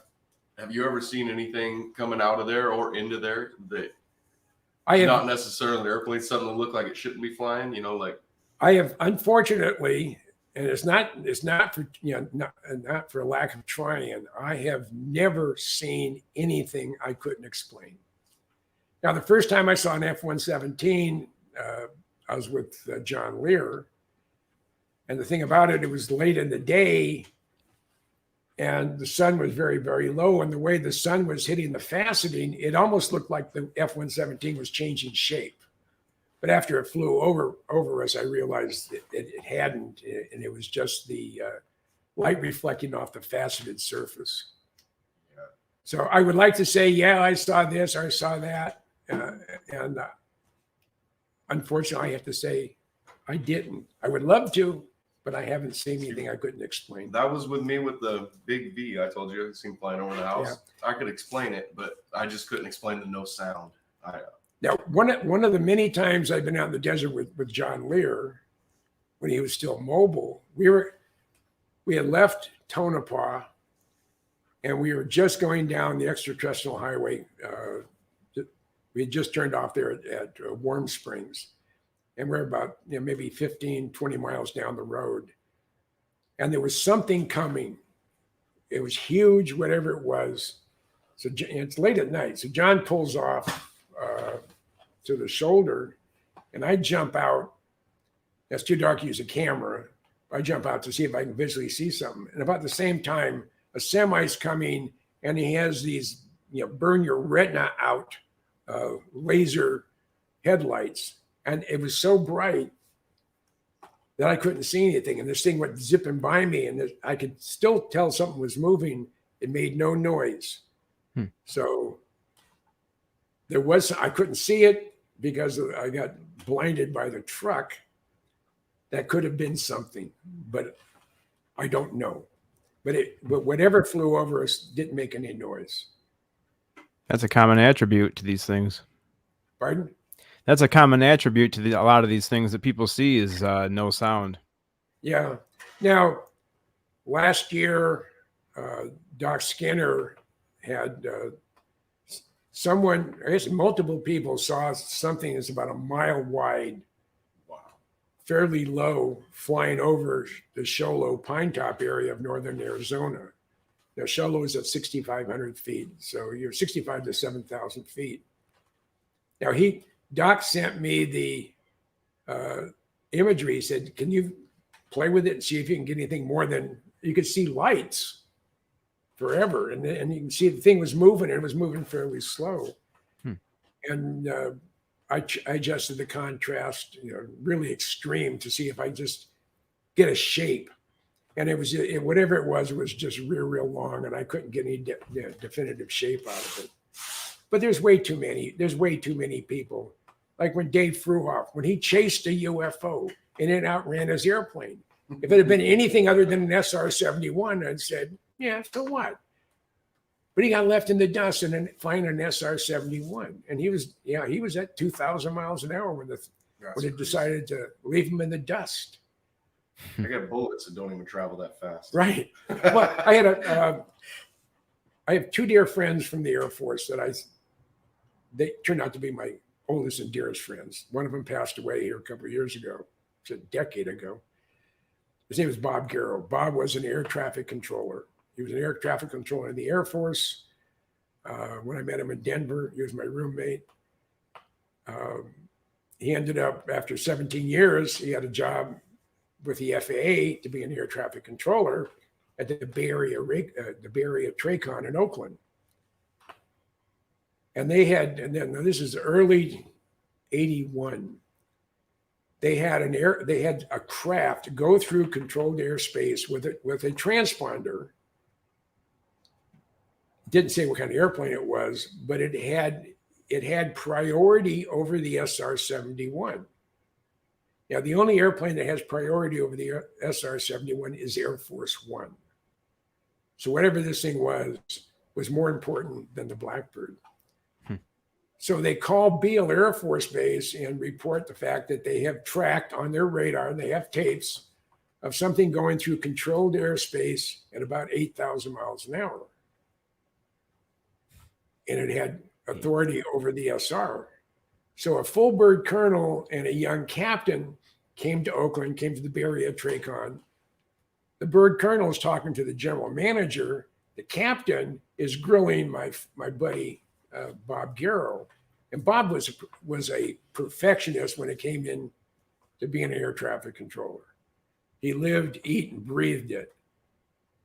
And this captain looks at, well, Mr. Garrow said, you probably didn't know what you were looking at. And Bob just went nuts. He said, look, buddy boy, I've been controlling U-2s, RB-57, XB-70s, and space shuttles probably since before your dad was poking your mother for the first time. So don't give me this crap. I don't know what I'm talking about. Just then the colonel comes running out of the office. He hears the confrontation. He said, no, Mr. Garrow, you don't understand. You didn't see a thing. So I can accept that. And he had no idea what my passion was on spooky airplanes, Area 51, UFOs, Blackbirds, whatever. So I'm in his house. He lives in Pleasanton, northeast of the Bay Area. And he said, he started telling me about this event. And I'm just shocked because this Aurora had been talked about for quite some time, and he wasn't sure, what he was, and no one could ever confirm or deny that Aurora was real. Well, apparently he tracked it. So, and no one has ever said, and these are people that would know. When I gave them, when we were talking about Aurora, what is Aurora used for? I said, I think Aurora was funded through OPEC, slush funds with NSA, National Reconnaissance Office, probably CIA, along with OPEC, to fund and be able to monitor the movement of fissionable materials, bomb-making radioactive materials. And you're saying, well, how would Aurora be able to monitor that?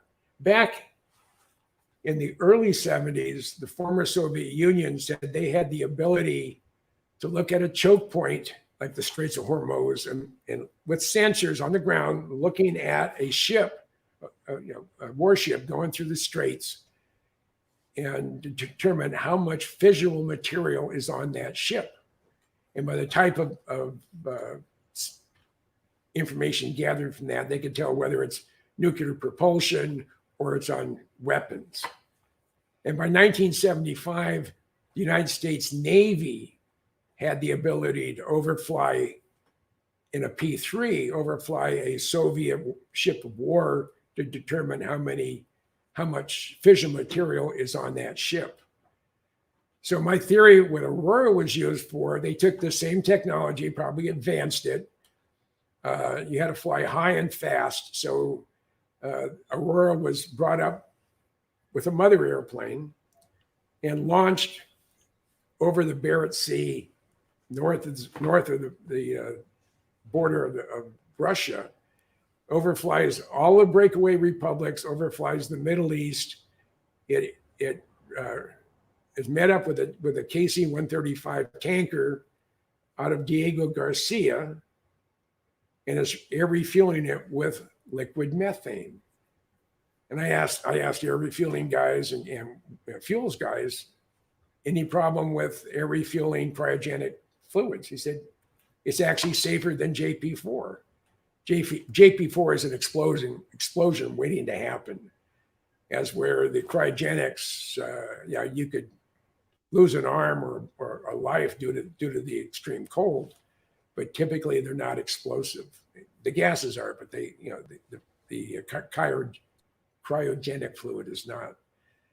So it is thought that Aurora was used for the validation and tracking of fission materials from the breakaway republics of the former Soviet Union, because there was a half dozen or so suitcase nukes that were unaccounted for. That doesn't mean they weren't destroyed or whatever by the Russians during the breakaway republics, but in there were a number of raids on stuff early on after the breakup of the Soviet Union, where they did confiscate fissionable material. So I think, to me, Aurora is something we made, probably 3 mother airplanes, probably 7 Auroras. If you have a small fleet like that, 20 or 30% of the craft are always going in phase dock. They're always being upgraded, maintained, or whatever. You should have at least 1 or 2 as backups, and then 2 or 3 as primary, fully mission capable. So the 3 mother airplanes, one's always being worked on, one's backup, one's primary, and same with the Auroras.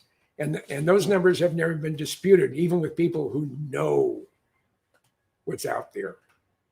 So that's what I believe the Aurora was used for, and probably still is. Peppa H from the chat room is asking, do you think the Philadelphia experiment happened? Hey, in this crazy ass world we're living in today, I would be willing to bet that anything happened. And we're not alone. Right. And it's no telling what our government has done, experimenting with stuff that, well, this is kind of cool stuff. We got it from little gray guys about so tall, and they said it does no harm. But the Philadelphia, the USS Philadelphia, I think there's too much has come out about it from people from men that were there, saying that it was a horrific experiment. And I haven't delved into it other than the fact I've read, I'm very, very familiar with it. I knew it happened. So it's just the federal government has done such a good job of classifying anybody that was a UFO person as a kook. And that's not, I mean, that paradigm, there's been a paradigm shift. They don't no longer look at those of us that are digging into unknown aerial phenomena as kooks. Have you ever seen any of the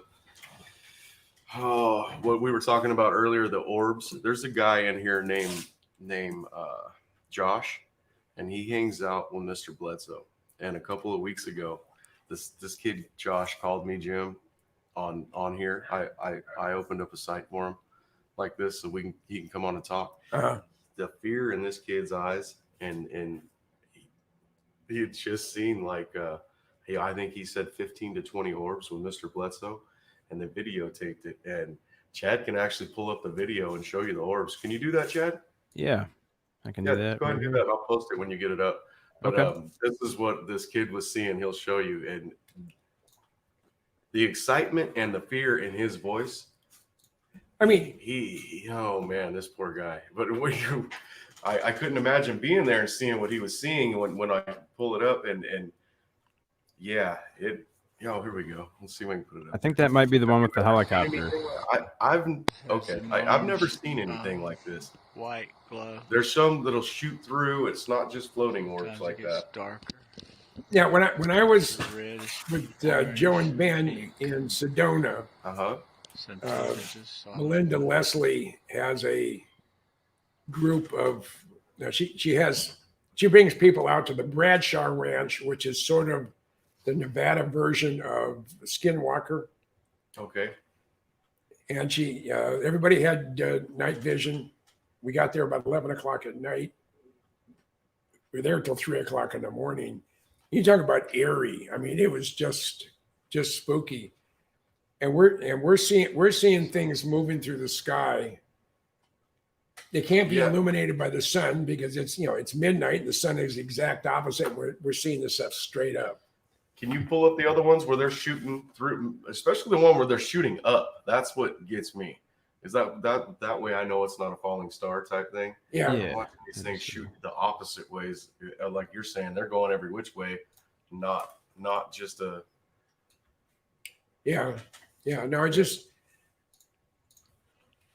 And what disappoints me with iPhone 13 and the stuff from from the Google boys and whatever, they have.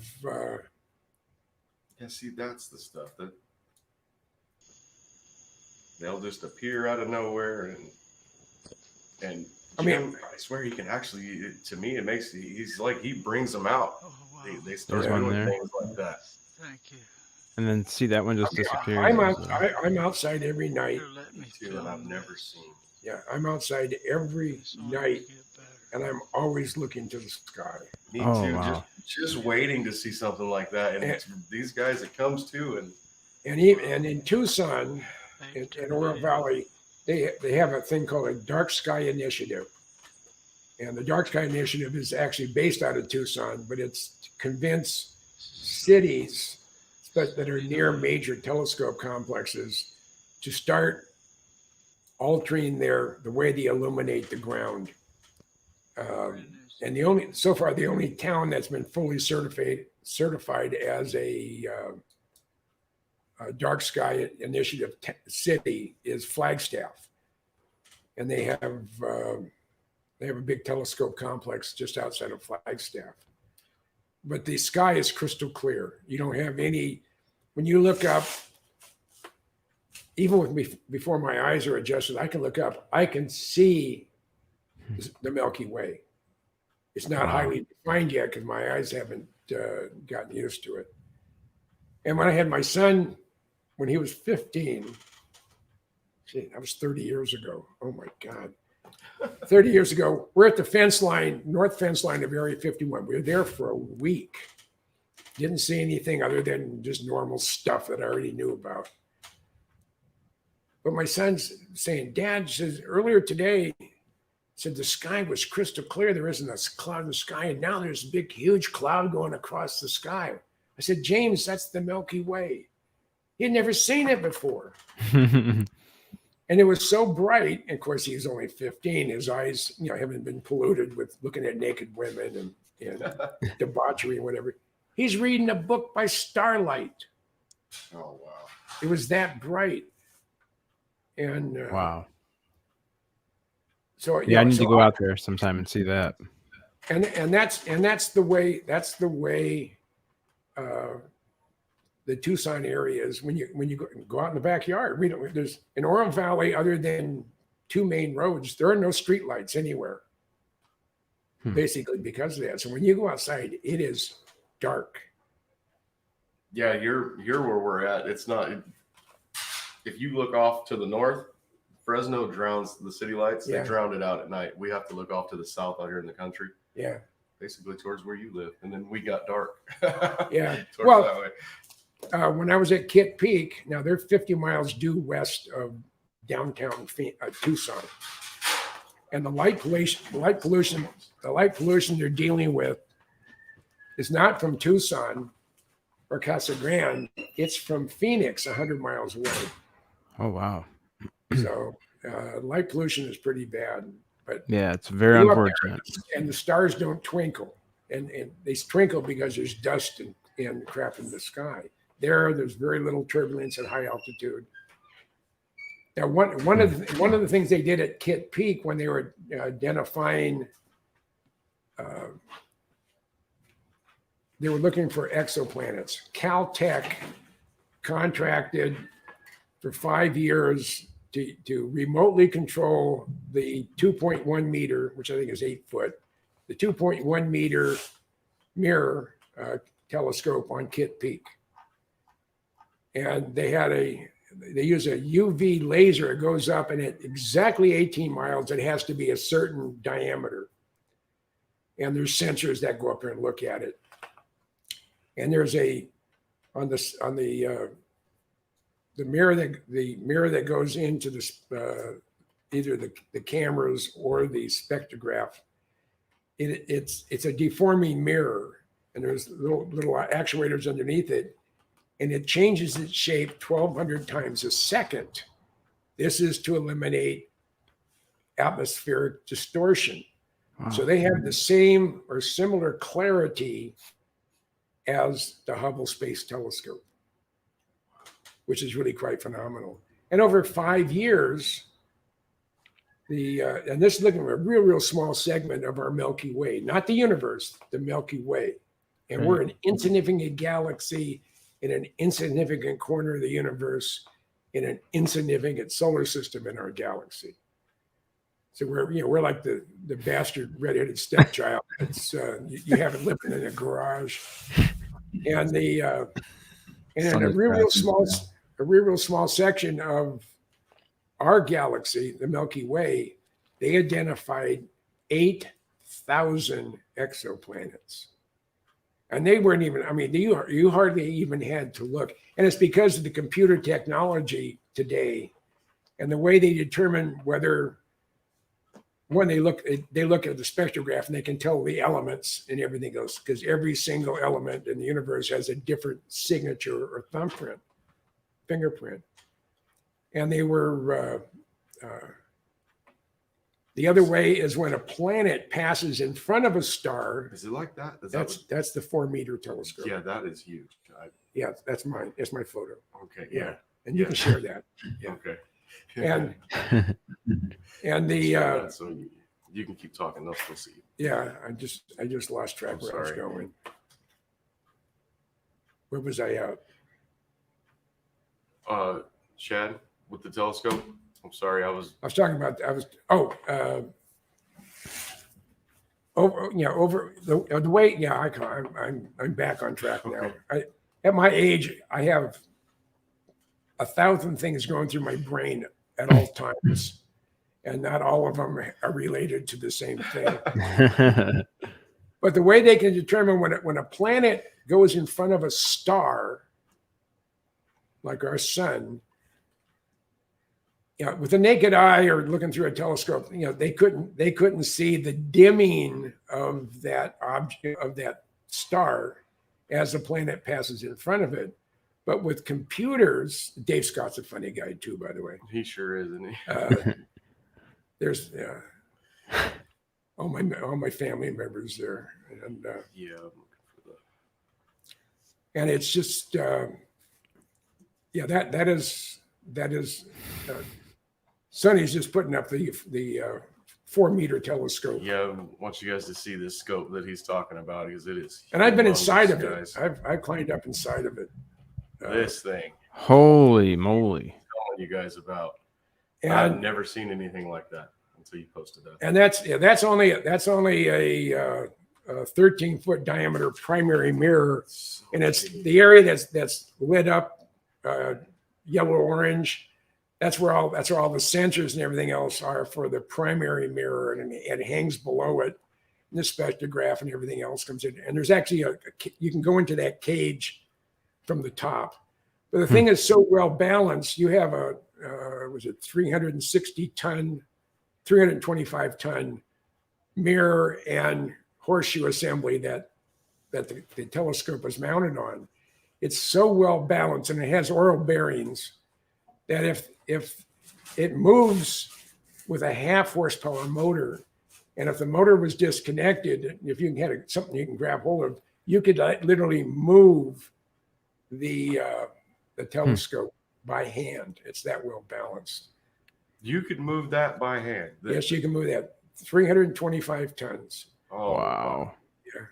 Is it? Yeah, just from looking at the stairs here, you get it. Yeah. How big that is, man. That is. Yeah, to the very, very top.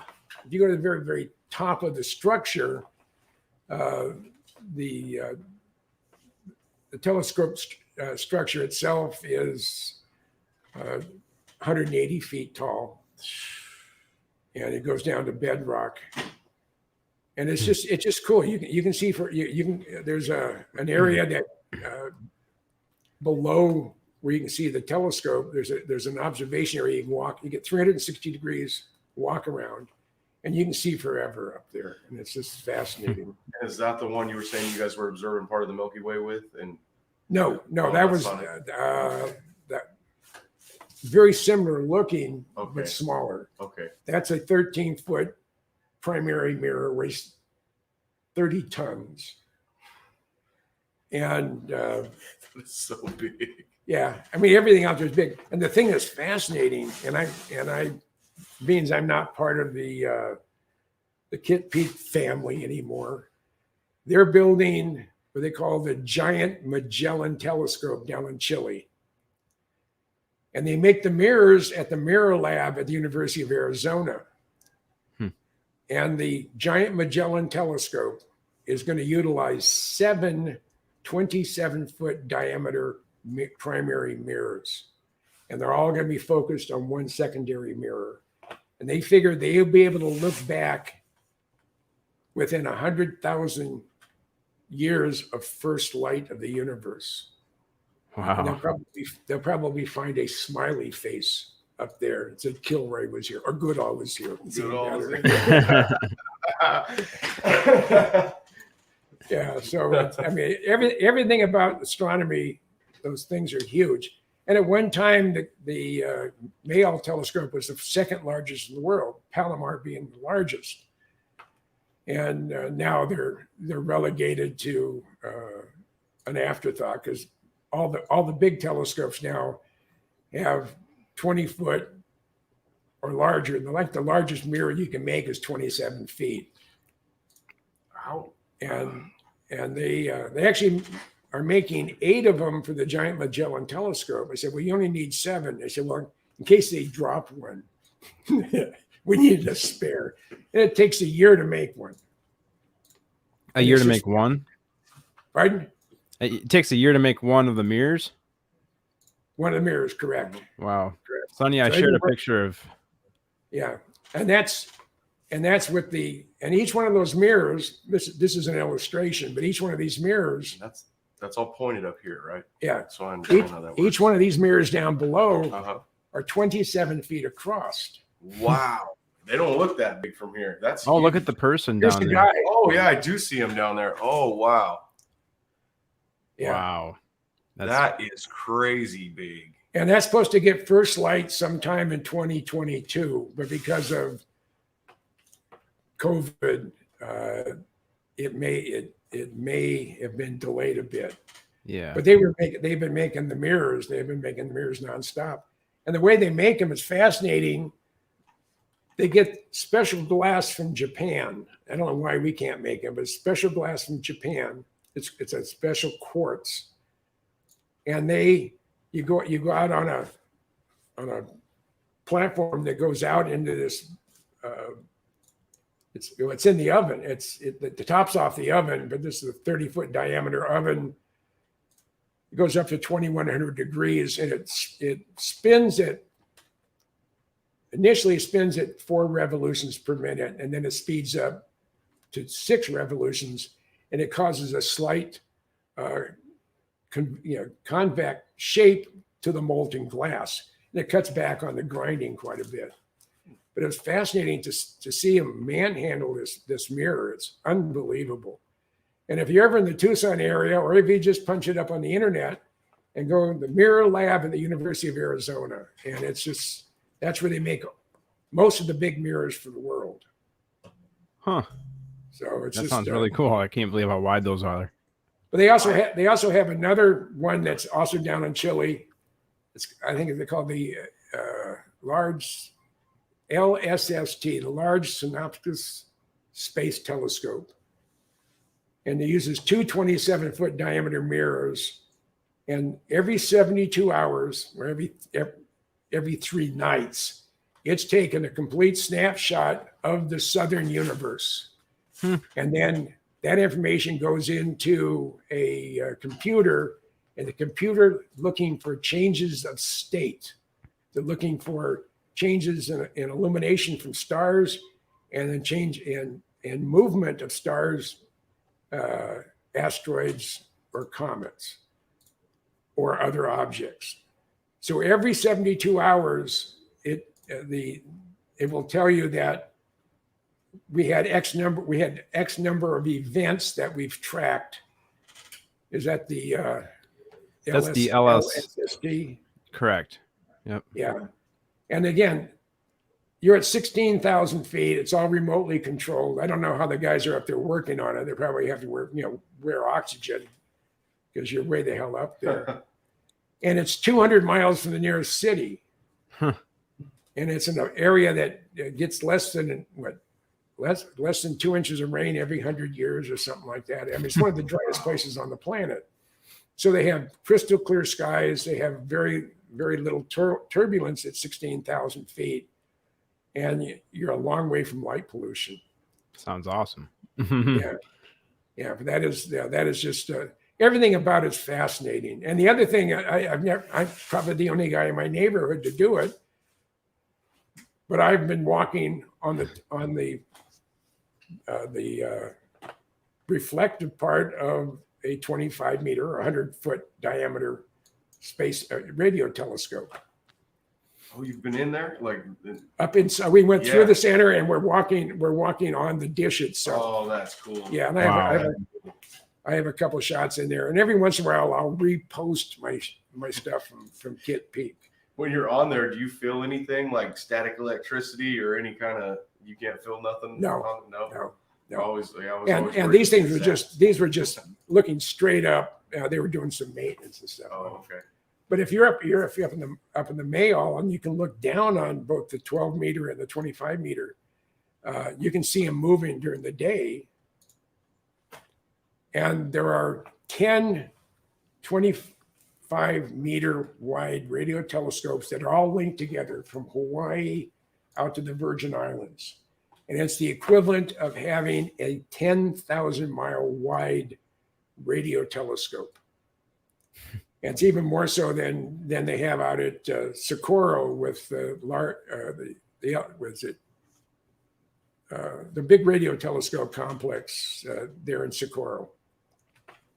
And which one's this? That's the inside of the LSST, it says. Okay. Here's a person standing here. And again, For the scale.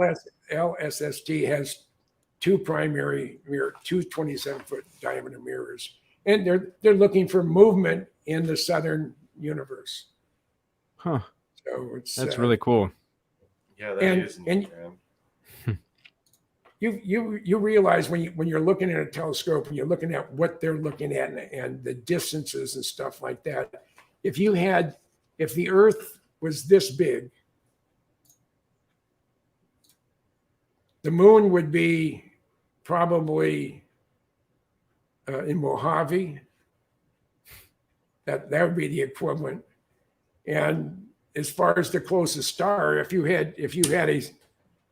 Earth was represented by the head of a pin, you'd have to go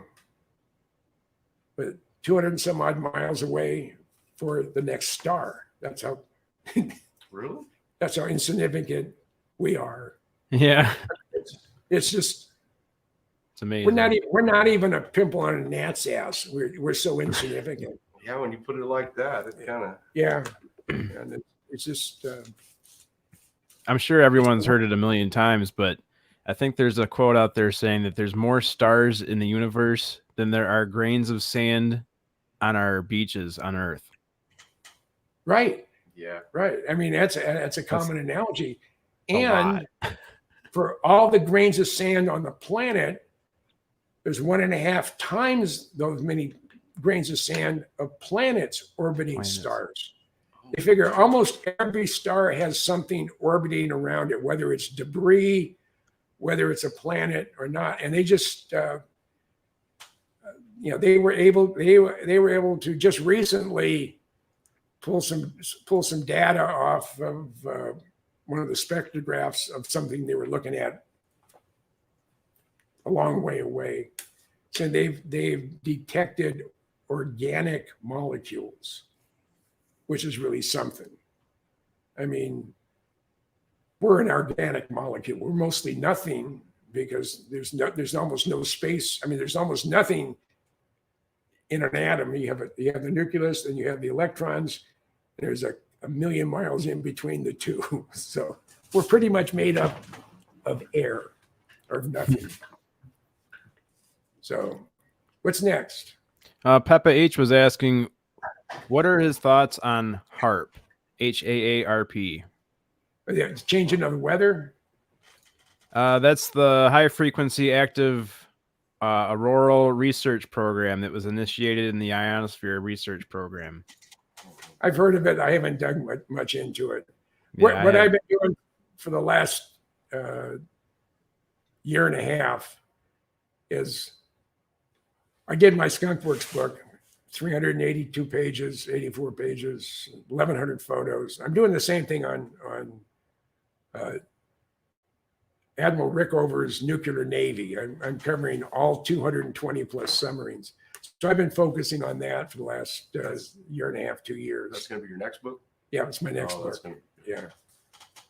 And I have multiple shots of all of them and all the significance, the Thresher going down, the Scorpion going down, collisions at sea in submarines. And people say, well, you're really into spooky airplanes. How can you be interested in submarines? I said, they're black, they're stealth, and they're deadly. And the most deadly machine in the entire world is an Ohio-class ballistic missile submarine.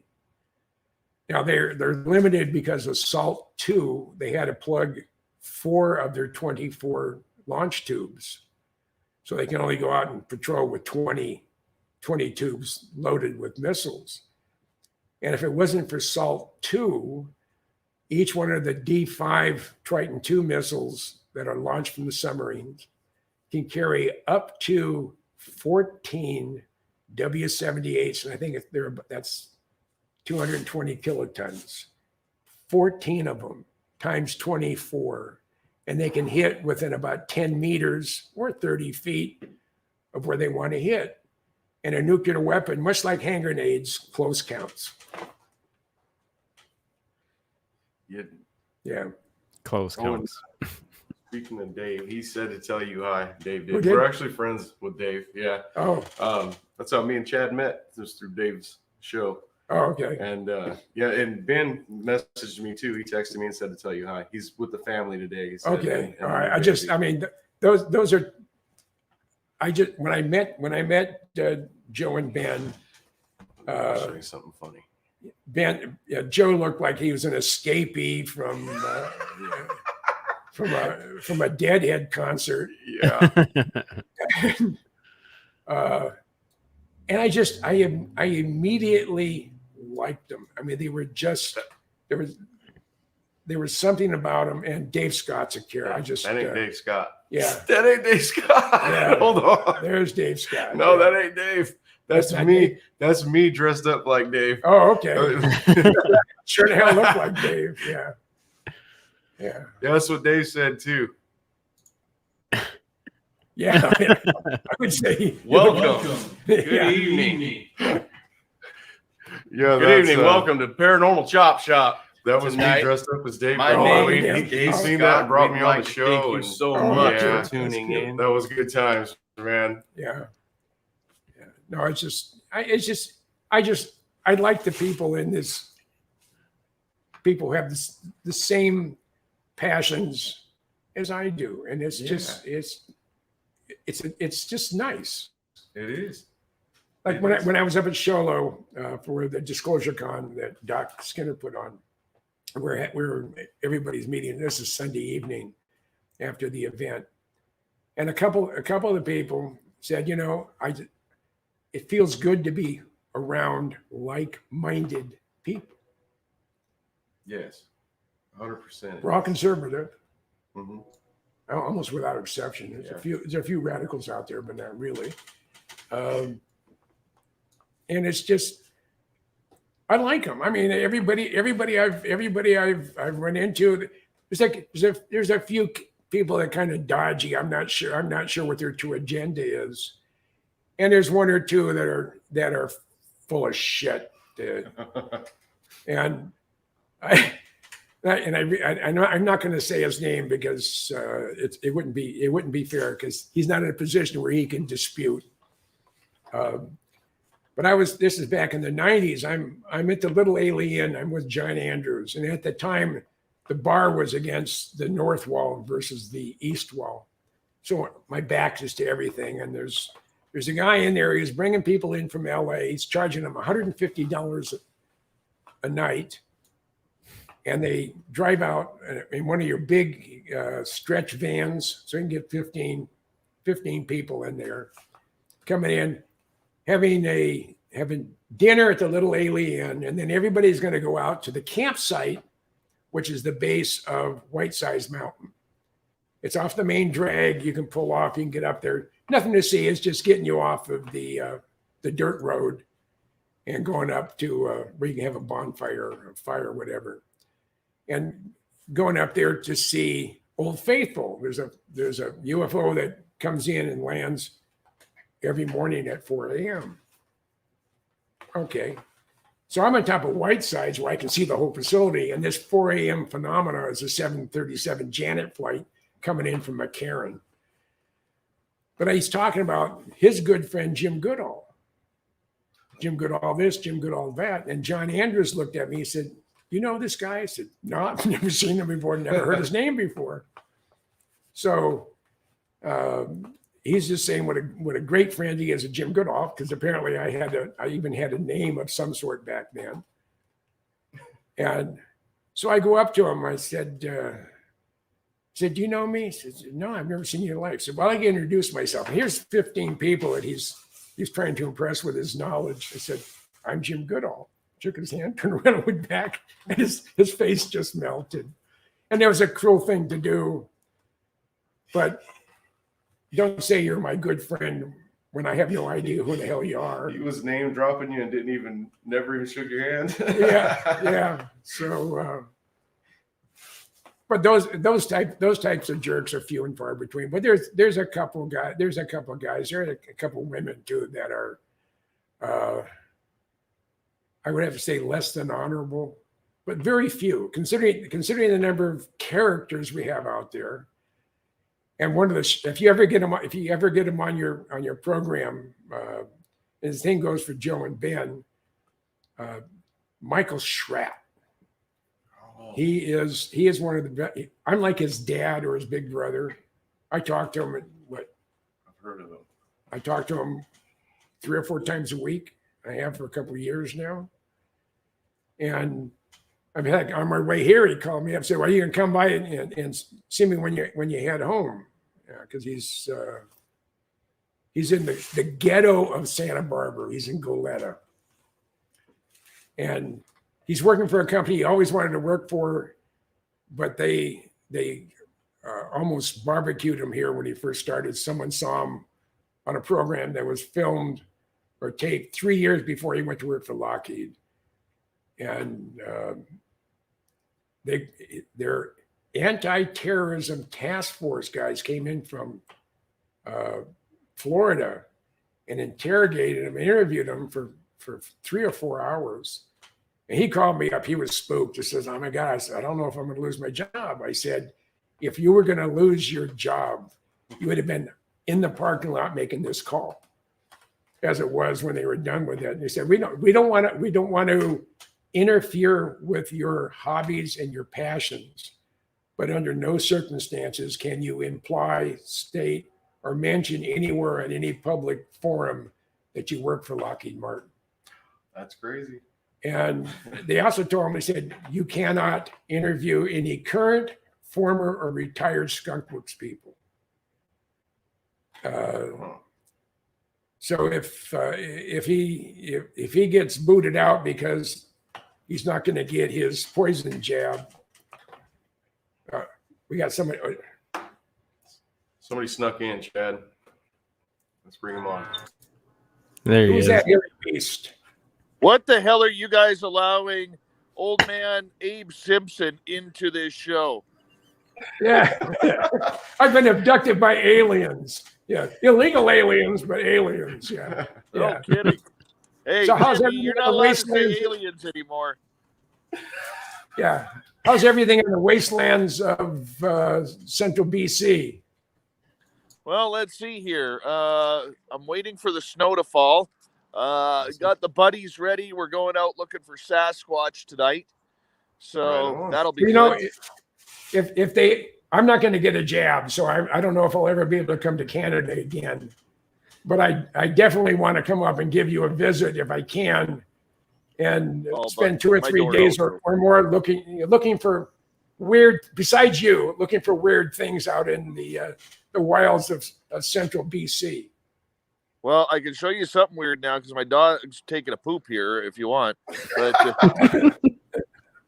oh, Hey. Jimmy, you are, for people who do not understand, Jim Goodall is a bloody legend in this field. He is one of the greatest people and most knowledgeable people, ugliest too, that you'll ever see. And he is an absolute hero and mentor of mine. And I had the privilege that I met Jim a couple of years ago, and I wish I would have met him 25 years ago. But I met him a couple of years ago at the San Francisco UFO Con, where we were both speaking. And I had the honor and the privilege to share a drink with this gentleman. And for about 4 hours, I didn't say a peep because he was just going off on all of these fantastic stories of his career in the SR-71 and the Black Projects. I mean, people have no idea the legend that you're sitting with right now. I 2 years or a year and a half ago, I was at the Air Force Museum, and Adam McFarland is I think he's the ops manager there. And he said, "We'd like to get you out and talk about the Blackbird," because my Blackbird book came out, and then my 75 Years of the Skunk Works book came out. He said, how long can you talk about the Blackbird?" I said, "Well, the absolute minimum would be 45 minutes. He said, "Well, I'm an hour program." So I go from 45 minutes to 12 hours. You pick the time. Because when it comes to the blackbird, and I'm an absolute expert on it, and Yes, I'm you blessed by Lockheed acknowledging that fact as well. You I know, can talk. Jim, were you at the Abbotsford Air Show in 1986 when it was Expo and they had all of the different air demonstration squadrons from around the world? No. Back in 1986, they had the Snowbirds, they had the Blue Angels, who were still flying the A4 Skyhawks at that point. They had Frisi Tricolori from Italy. They had Patrouille de France from France, and then they had a Esquadra di Fumaca from Brazil. And there's a famous picture that's out there. You've probably seen it, of all 5 number 1 I've seen that, aircraft yeah. flying together. I was there when that picture got taken. Oh, but yeah. And Well, and that day, they flew the SR-71 into Abbotsford. And this was on the old flight line. And I remember they shut down the show. Oh, pardon me. Before they shut down the show, they went live to the pilot. I wish I remembered the pilot's name.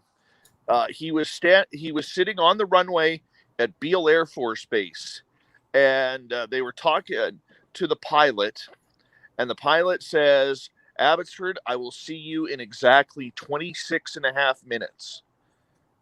Okay, so now Abbotsford, for people who don't know, is a border town in the lower mainland of British Columbia. It's literally, the airport is literally 1 mile from the Washington state border.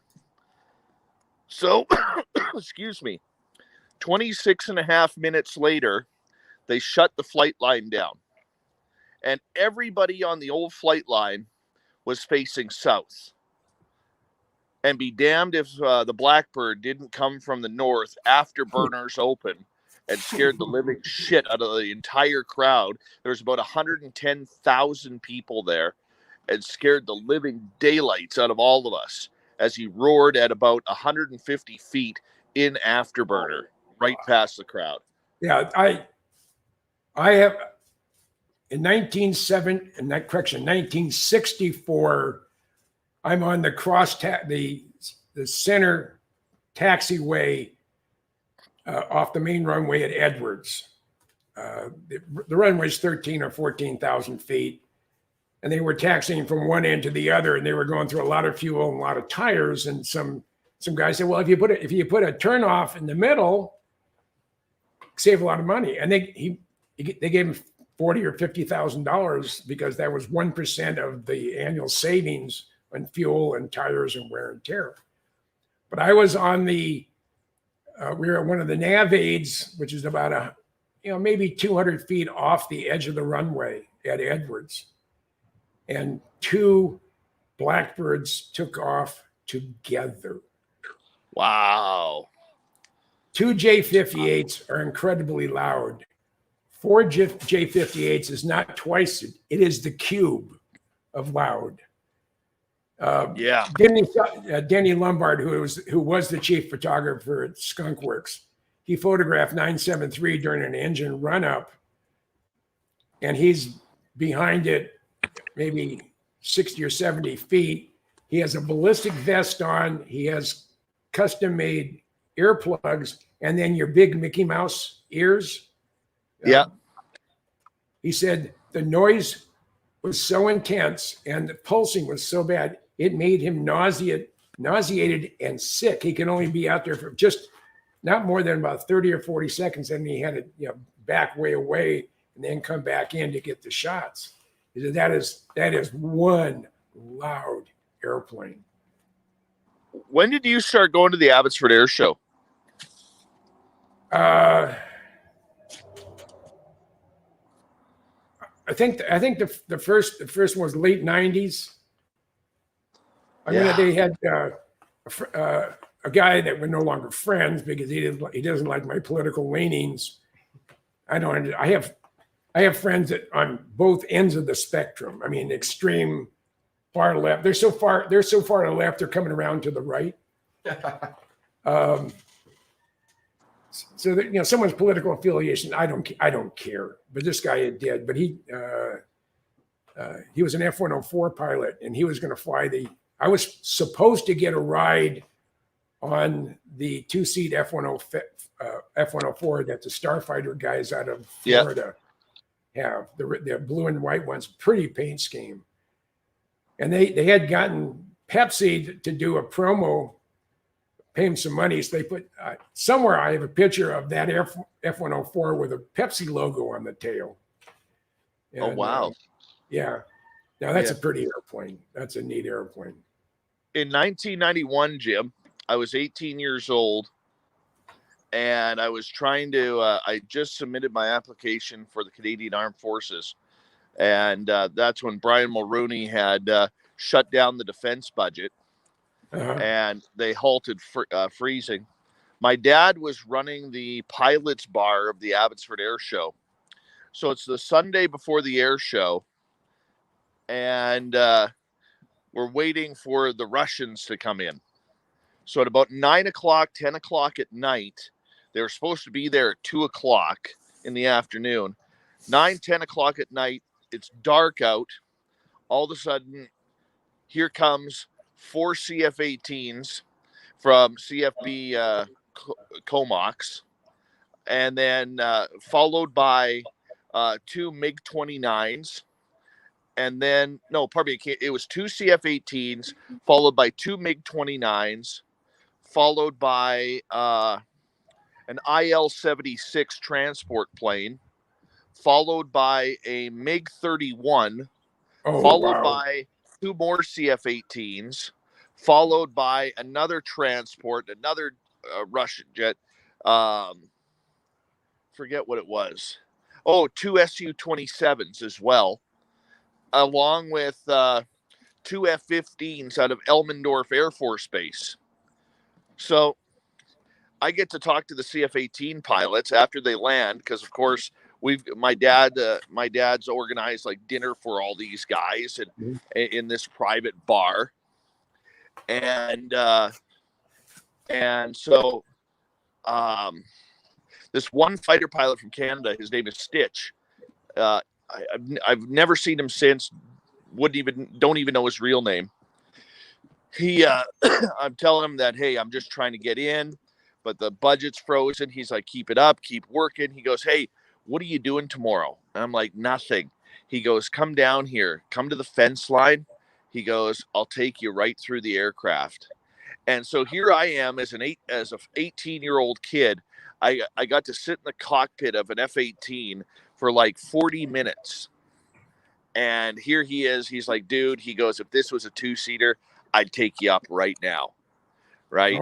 He goes, but, oh, man. And then a couple days later, I actually had a daytime job that I ended up skipping out on. And I go back to the airport on the Thursday. And one of the F-15 pilots, Eagle pilots from Alaska, he goes, hey, where were you yesterday? And I'm like, well, I had to work. And these guys, believe it or not, they got me into the bar for the first time, because I tagged along with them. And so later on that night, they actually got me into my first bar that I've ever been to, even though I was a year underage. And he goes, you idiot, we were going to put you in the back seat. We had to do a flyby past Kamloops, and I had an empty back seat.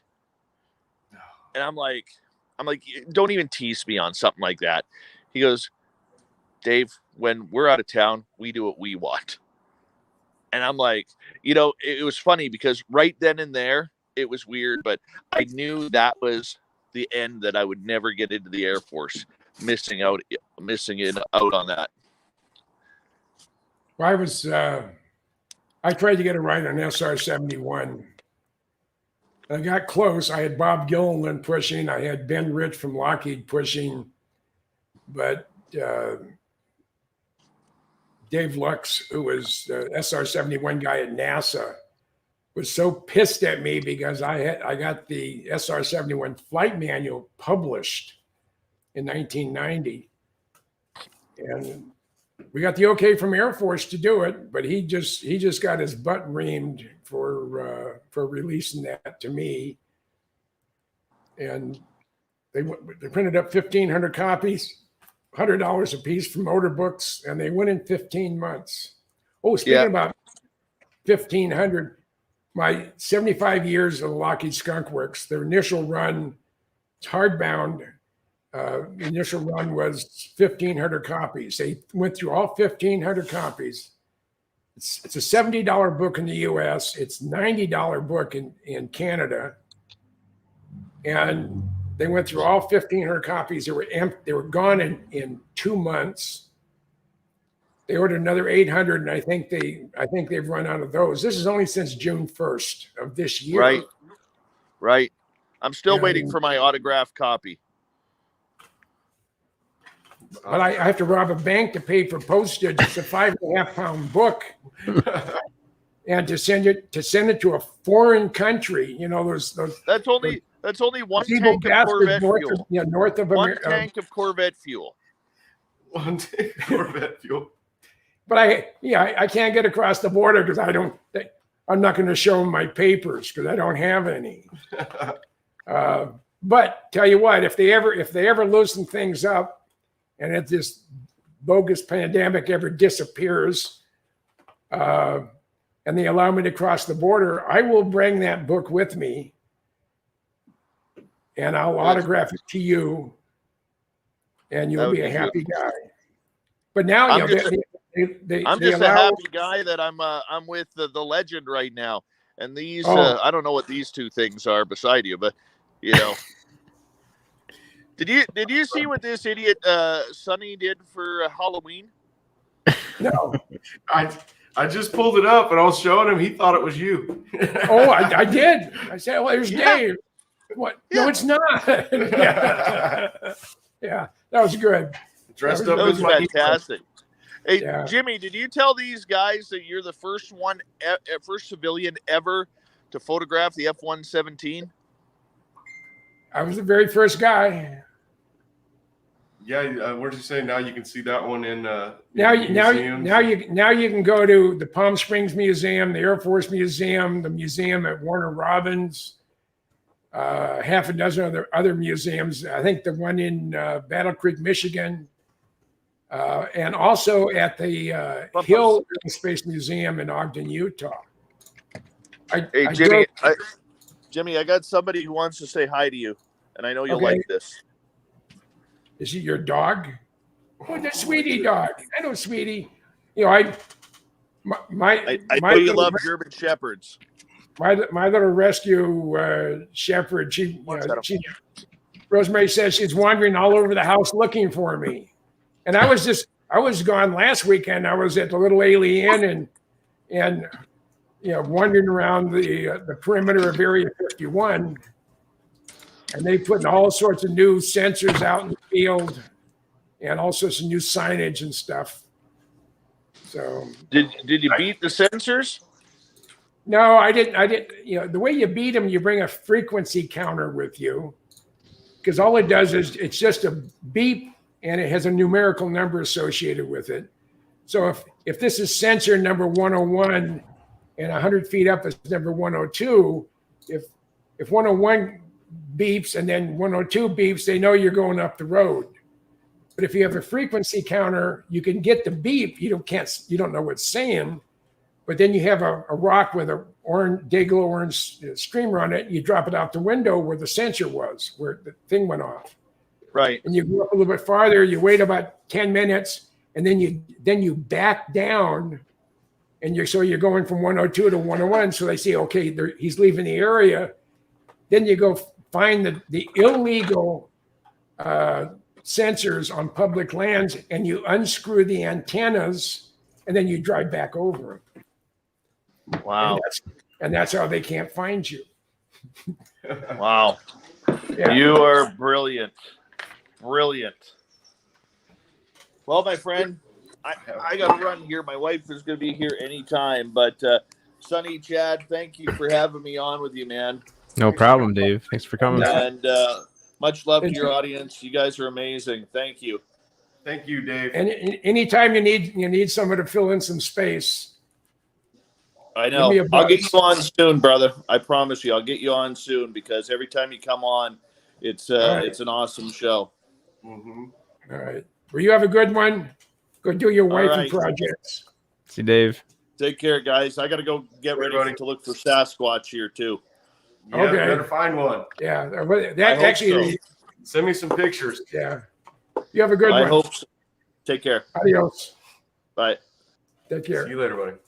That was fun. He's a good guy. Oh yeah. I mean, it's like I said, the people that I feel comfortable with, the people that I have an interest in being around. Yeah, and you didn't even know that we knew him, and we're talking about how we're all kind of connected. Yeah. It feels like, and Yeah. we're all, and yeah, it's because we're all part of the. It's like all the good people that are nice to each other are all just coming together. Absolutely. It's all interested in the same subject, and it blows me away. Yeah. Man, I was hoping Josh had a question for him. Is Josh still in the chat, or does he? Josh, you still here, buddy? If he has a StreamYard link, I'm sure he'd like to ask him a question or two. Yeah, let me drop Josh a link real quick. I told him I'd. Just hanging out in the chop shop. Yeah.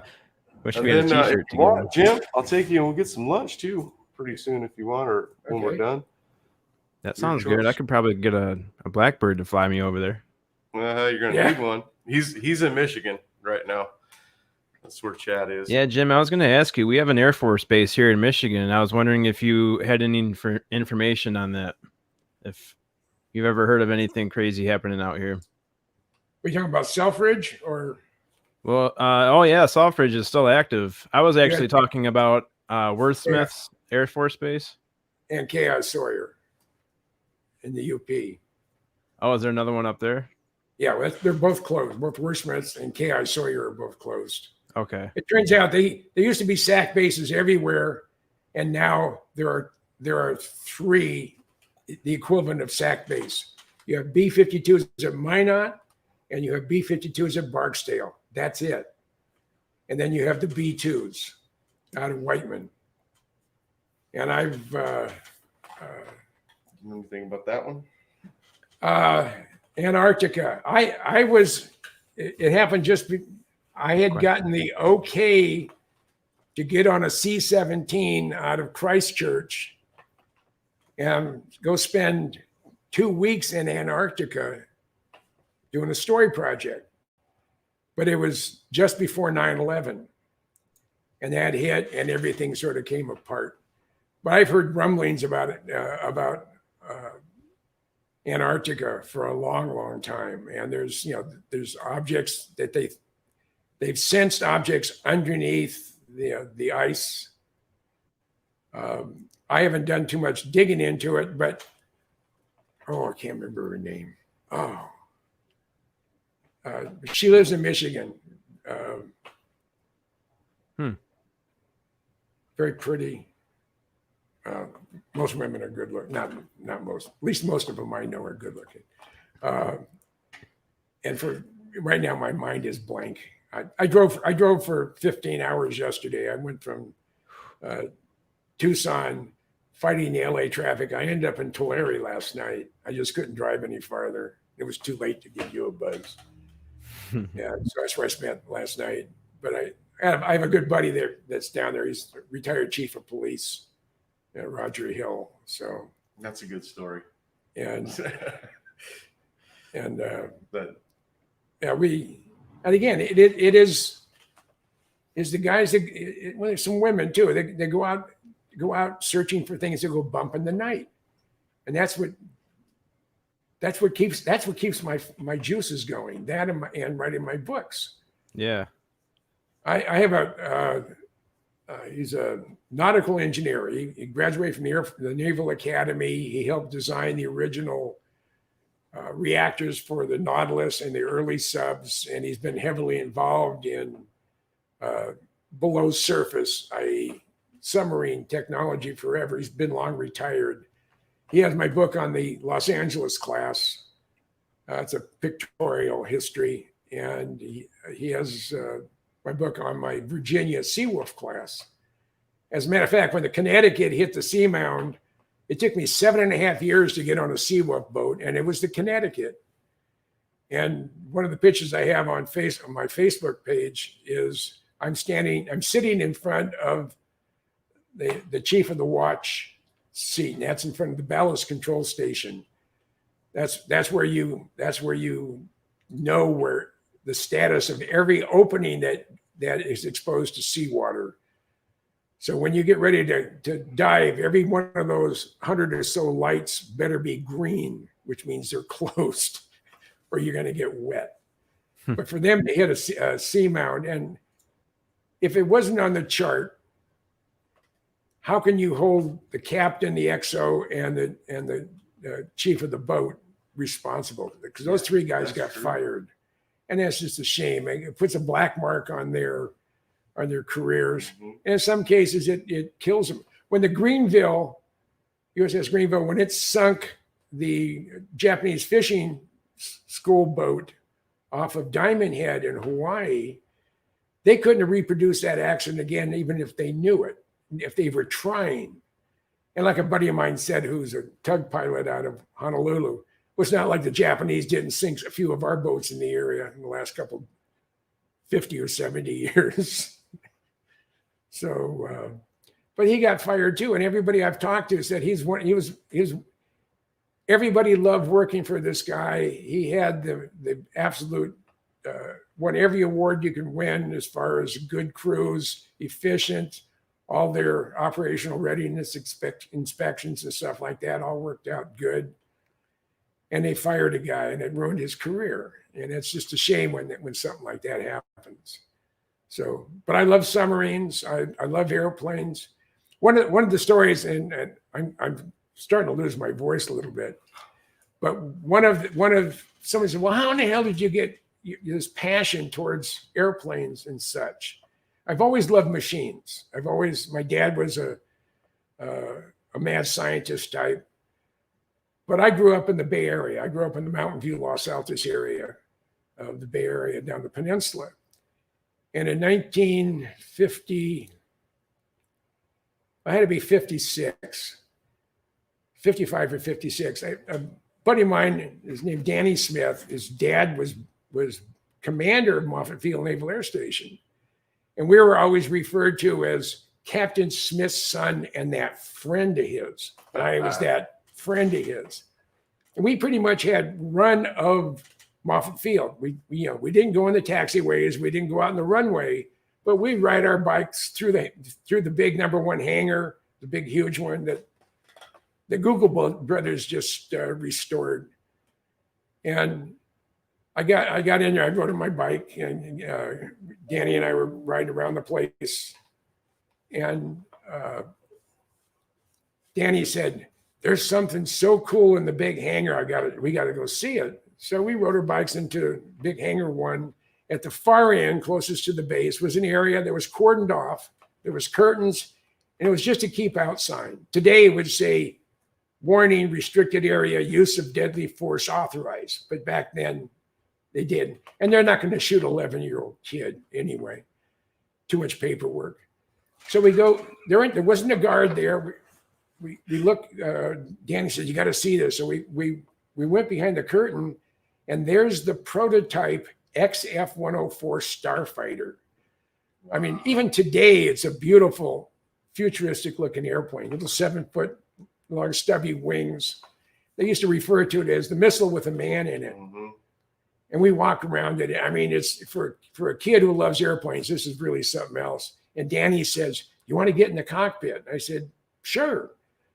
So put the boarding ladder up there, opens the side opening canopy. I get in, close the canopy. It went click, click, because Danny had locked it. He had latched it on the outside. And I'm in there for about 2 or 3 minutes.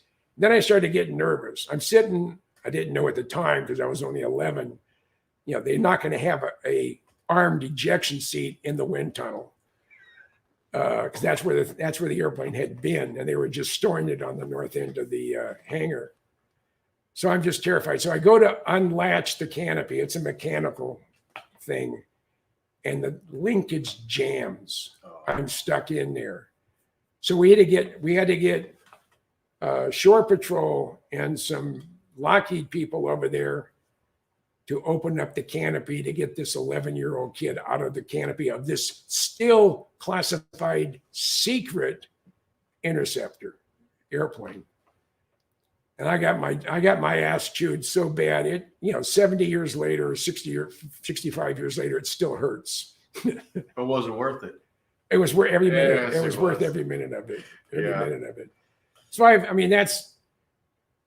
that's what sort of that sort of cemented my passion, for Lockheed airplanes, if nothing else. Skunk Works airplanes. It's who I am. I've been That's awesome, man. And I've been referred to as that son of a bitch from Minnesota when I used to live there. Here comes Goodall, I like the story you're telling me earlier about your buddy that's here. John Lear. The officer and the captain in Tulare, the CHP. Oh yeah. About him calling your wife or leaving a message for you and her asking you. I just this morning I had breakfast with Roger Hill. He's the retired chief of police from Tulare, which is just down the road from Fresno. And I traveled all over the planet for years, and I got home from work off a trip, and my then wife had this real worried look on her face. He said, "Have you done something wrong in California?" And I said, "Well, it depends on what the time frame is you're talking about." He says, "Why?" I says, "Well, you've had 2 calls from the chief of police from Tulare, California. And this is before cell phones. This is before the internet. So everything was by phone or you visit in person." So I said, I can't imagine that I have any wants or warrants out for me. I'll give him a buzz. So I got home, I called him up, and he said, "Jim, I've been trying to track you down for a while." I said, "Myself and my commandant, Tom Luttrell, we want to go out in the desert with you next time you go." So this is early 90s. I had helped Glenn Campbell, not the singer, but the Area 51 research guy. We had found a way to drive up to the top of Freedom Ridge. And they had the road, they put a barricade in there when we had altered the barricade so we could drive over it. And this is before they encrypted radios. You could hear them. I could hear them talking. "Oh my God!" I said, "You realize they're driving up to they're almost be top. My God, this would be like a damn drive-in theater up here." We had 8 cars up there overlooking Area 51, and you never even had to leave your car. But one of the first times we went up there, I was with Roger Hill, Tom Luttrell, his chief detective of homicide, and two other Tulare cops, Stu Brown from Popular Science, Glenn Campbell, of course, myself, John Andrews from Testers. He's the one who did the Bob Lazar sports model injection molded kit. It's 3 o'clock in the morning, and all of a sudden I have a flashlight in my face. He said, "You're in a restricted area, and you're going through the same crap again." I said, "No, this is public lands." He said, "What are you doing up here?" I said, "We're bird watchers." And Roger and the cops aren't saying a word. They're over inside, and they're interrogating me. They're interrogating Stewart, and Stewart was using his camera bag as a pillow because we're sleeping up there. And so I'm going to see in the bag, and I said, "Not unless you have a search warrant." "Well, we don't have one of those, but I still want to see." I said, "Well, give me the search warrant and we'll show you. There's nothing in there." It's like I have a wallet. I pulled out my wallet. It says, "Wallet's supposed to have money in it." Oh shit, mine's empty. So he's just using that bag as a pillow. So he says, what is your name?" He said, "Jim Goodall." I said, "Well, that name sounds real familiar." I said, "Yeah, I know." So finally, they realized they weren't getting anywhere. They dispersed. So I had John Lear's night vision goggles. I put them on. I looked down to the base of Freedom Ridge. And there's about 20 or 30 guys with guns down there. So I go give them a one finger salute. They all give me a one finger salute together, and they all went back to sleep. And then Roger said, I wasn't going to say anything because I didn't want to escalate this, but they were stomping all over your civil rights. And there was no way in hell that was going to play out if they were going to try to do something, because I would have intervened. So Roger Hill's he's just a sweetheart of a guy. And anytime I come through up 99, if I have the time, if it's not the middle of the night, I'll stop and see Roger. And now I'll probably have to come by and see you. And not only that, yeah, I'll make the drive to the desert if you want to take me out to the Area 51, man. I would love to see this. Get me as close as I can. Now, in 1964, I was at Edwards Air Force Base. I'm supporting ground-based telemetry for Category 1 testing for the Blackbird, the XB-70, and the YC-141. And I had to go. We said we have to install some new equipment at an unidentified location. So we got into a Fairchild F-27. That's a Dutch-built transport built by Fokker, twin turboprop. It's a commuter type aircraft. Got in it. Windows are blocked out. We flew for about 90 minutes. We landed, still in the desert. Pulled up next to the hangar. They put in like 4 school buses or 4 buses on either side of us, so we couldn't see it anywhere. And we were told to go straight in the hangar, don't look around, do your stuff. They brought in box lunches, so we didn't have to leave. So I believe I was in Area 51. Fast forward to 1989, the morning of January, I just photographed the F-117. Lear and I had, I saw it over Scotty's Junction, which I had mentioned earlier. We had bite to eat in Tonopah, gone down to the fence line, shot the 117, decided that we were going to go have a bite at the Little Alien. And then we took a trip all the way down to the guard shack, about 3/4 of a mile inside Area 51. You go through the foothills, and you can see the dry lake bed. You can see the whole facility.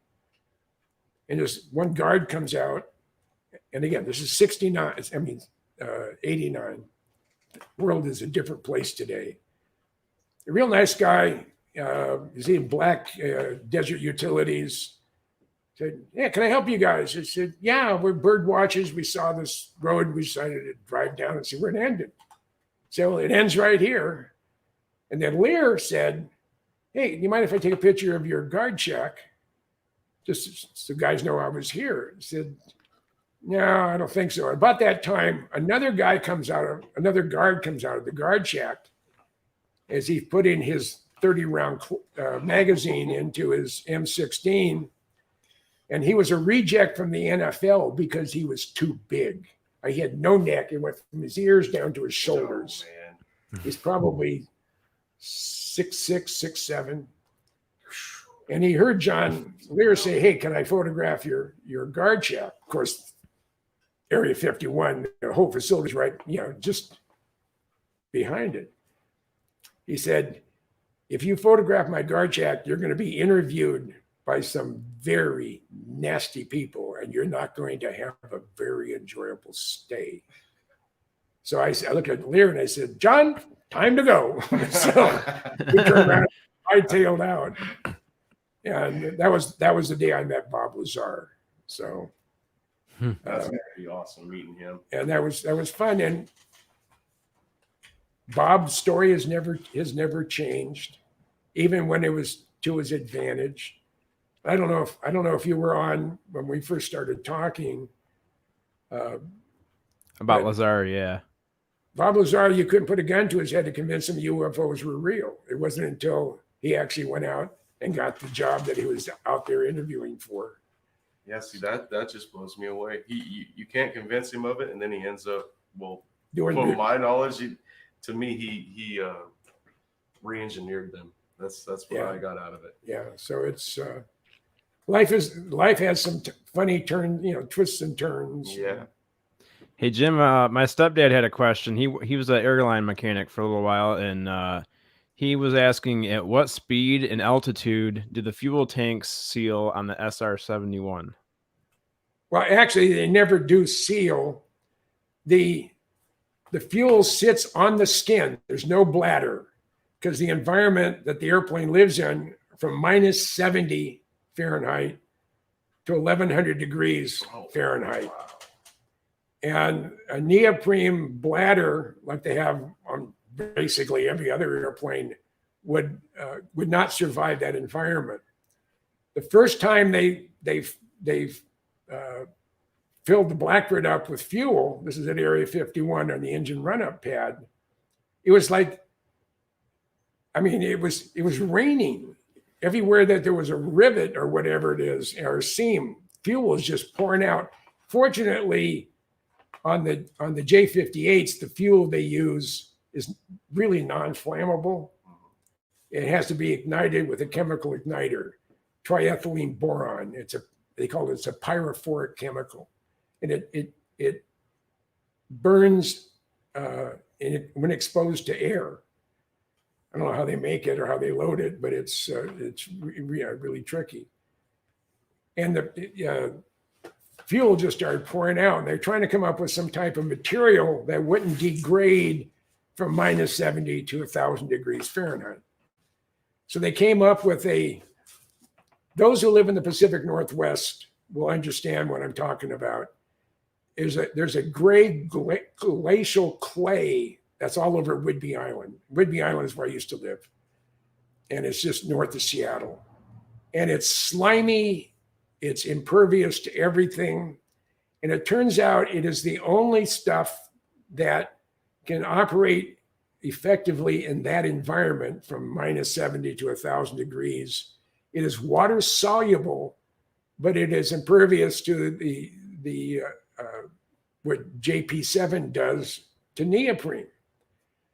Guys who work on the airplane during training missions, they put up 40,000 pounds of fuel.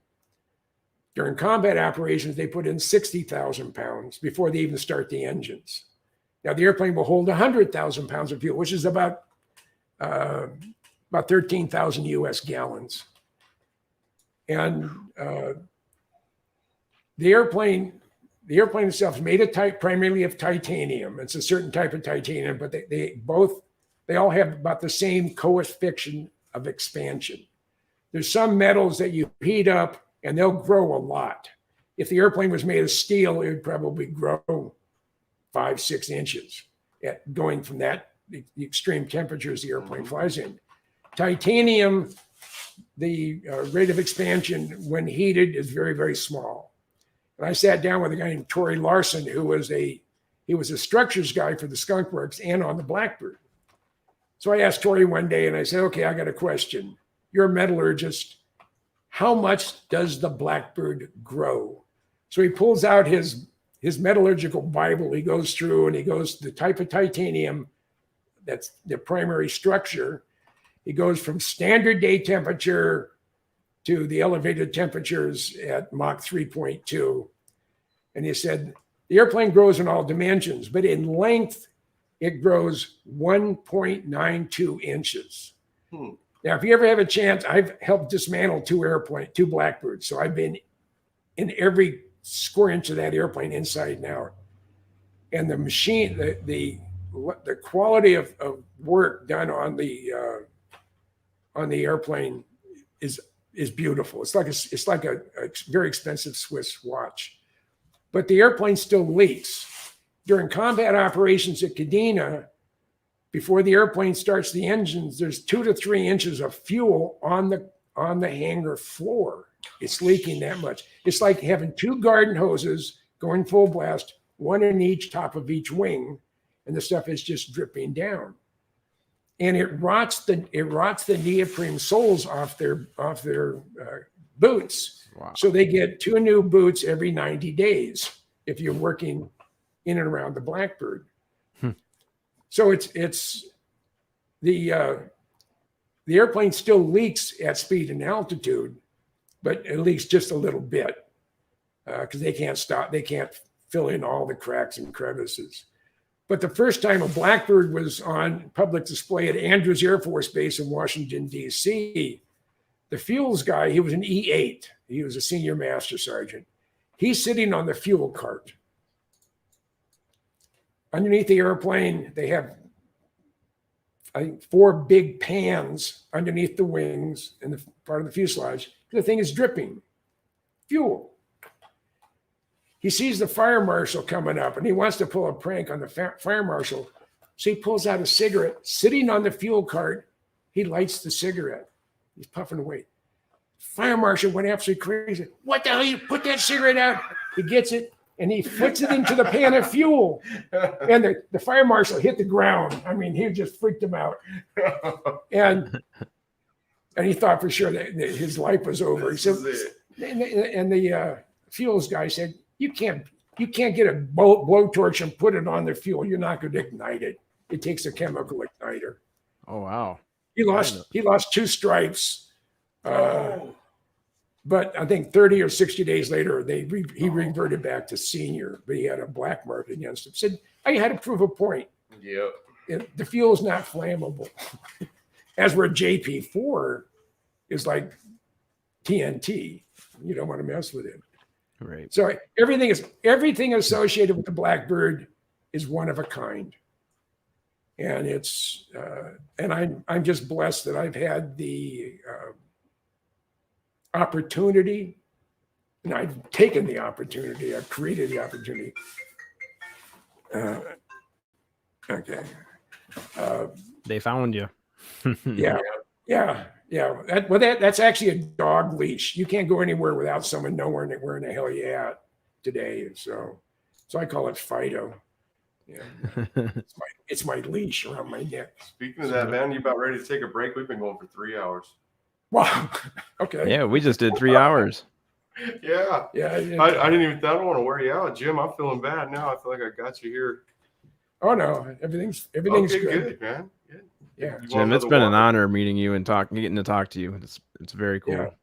Yeah. I'm gonna get to the point where my bladder is gonna say. I was gonna ask. I had about 6 cups of coffee this morning before I left to Mary.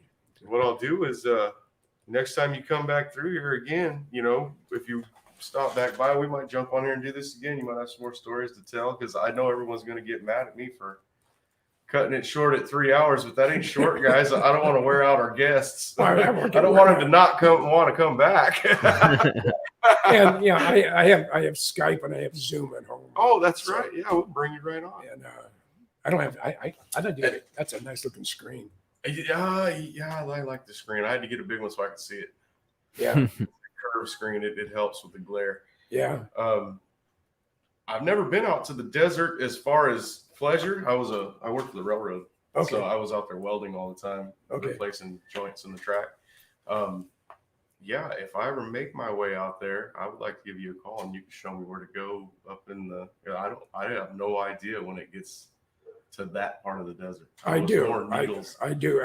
And actually, where there some real spooky stuff are flying, I don't think it's going to be craft not of this earth. Yeah. Tonopah Test Range is a fun place to look to, because they have, there's classified stuff flying in and out of there. But that would be a blast. But you have to sneak in. You have to pretend like you're a farmer. I could do that. So I got overalls. Yeah, that part works. And you should have the guys we went up last weekend. They have a white pickup, 4-door pickup, just like the cops. I mean the security camo dudes. But we were apparently setting off some sensors, so they were out looking for us almost immediately. Put some knobby tires on that vet. They won't be able to catch us. Not even in the dirt. My road clearance is about that much on my vet. It's so nice, Chad. I know. It looks like it's going 100 miles an hour, and it's just sitting there parked. It's not even moving, and it looks like it's doing 100 miles an hour already. I'm feeling the road trip. I gave up my Harley. I mentioned earlier, I'd laid it down coming back from Sturgis in 2013, and I was never 100% after that. And I told the wife, I said, I want to I want to get a Corvette. I can't get a new one, but I want to get a wide body C6 Corvette. It's so nice. So that means it's either a Grand Sport or a Z06 or a ZR1. Now I have rotten knees, so I can't, a clutch in traffic and I would die just with knee pain. Yeah, and So probably... I didn't know how I was going to do it. And I was the curator of the Pacific Aviation Museum in Pearl Harbor, and I had left, and my boss and I were not in good terms when I left, because he wanted me to go back to school and get another degree in museum studies or history. I was at 60 some odd years old. I decided I was going to audit one of the classes I had to take. And I was in there about 15 minutes, and I realized this jerk who's given this class that's costing me an arm and a leg doesn't know what the hell he's talking about. I said, I'm not going to put up with the political crap that I have to hear from these guys. So I told my boss, I'm not going back to school. And we didn't talk for a year. So I figured when I left Hawaii and retired that I wouldn't hear from him again. And that was May of 13. In August of 16, I get a text from my old boss. I need to talk to you. I got a project for you. I figured it was a prank. I didn't respond. I get another one a couple hours later. I didn't respond. The next day, I get a call from a director of marketing who's just a sweetie. And Ann said, Ken's been trying to get hold of you. And I said, yeah, I know. I said, well, you got to call him. He has a job for you. Oh, okay. So I don't have his number. I did, but I wanted to delay it another day. So I'll send it to you. So I'll call him tomorrow. So I call him up, and he's very happy to hear from me. And he said, I have an exhibit I need designed, and I have an exhibit I need built, and we only have 10 weeks. So what is it on? It says the 475th Fighter Group out of the South Pacific during World War II. They flew P-38s. I said, okay. So we went through some of the rigmarole or whatever, and finally he said, I met with him at Plains of Fame down in down in Chino in LA area. And he said, okay, I says, I like your rendering of what you want to do. The guys from the 475th who were footing the bill liked it. It has to be done by December 1st. Now this is the end of August. So I have October, November. That's it.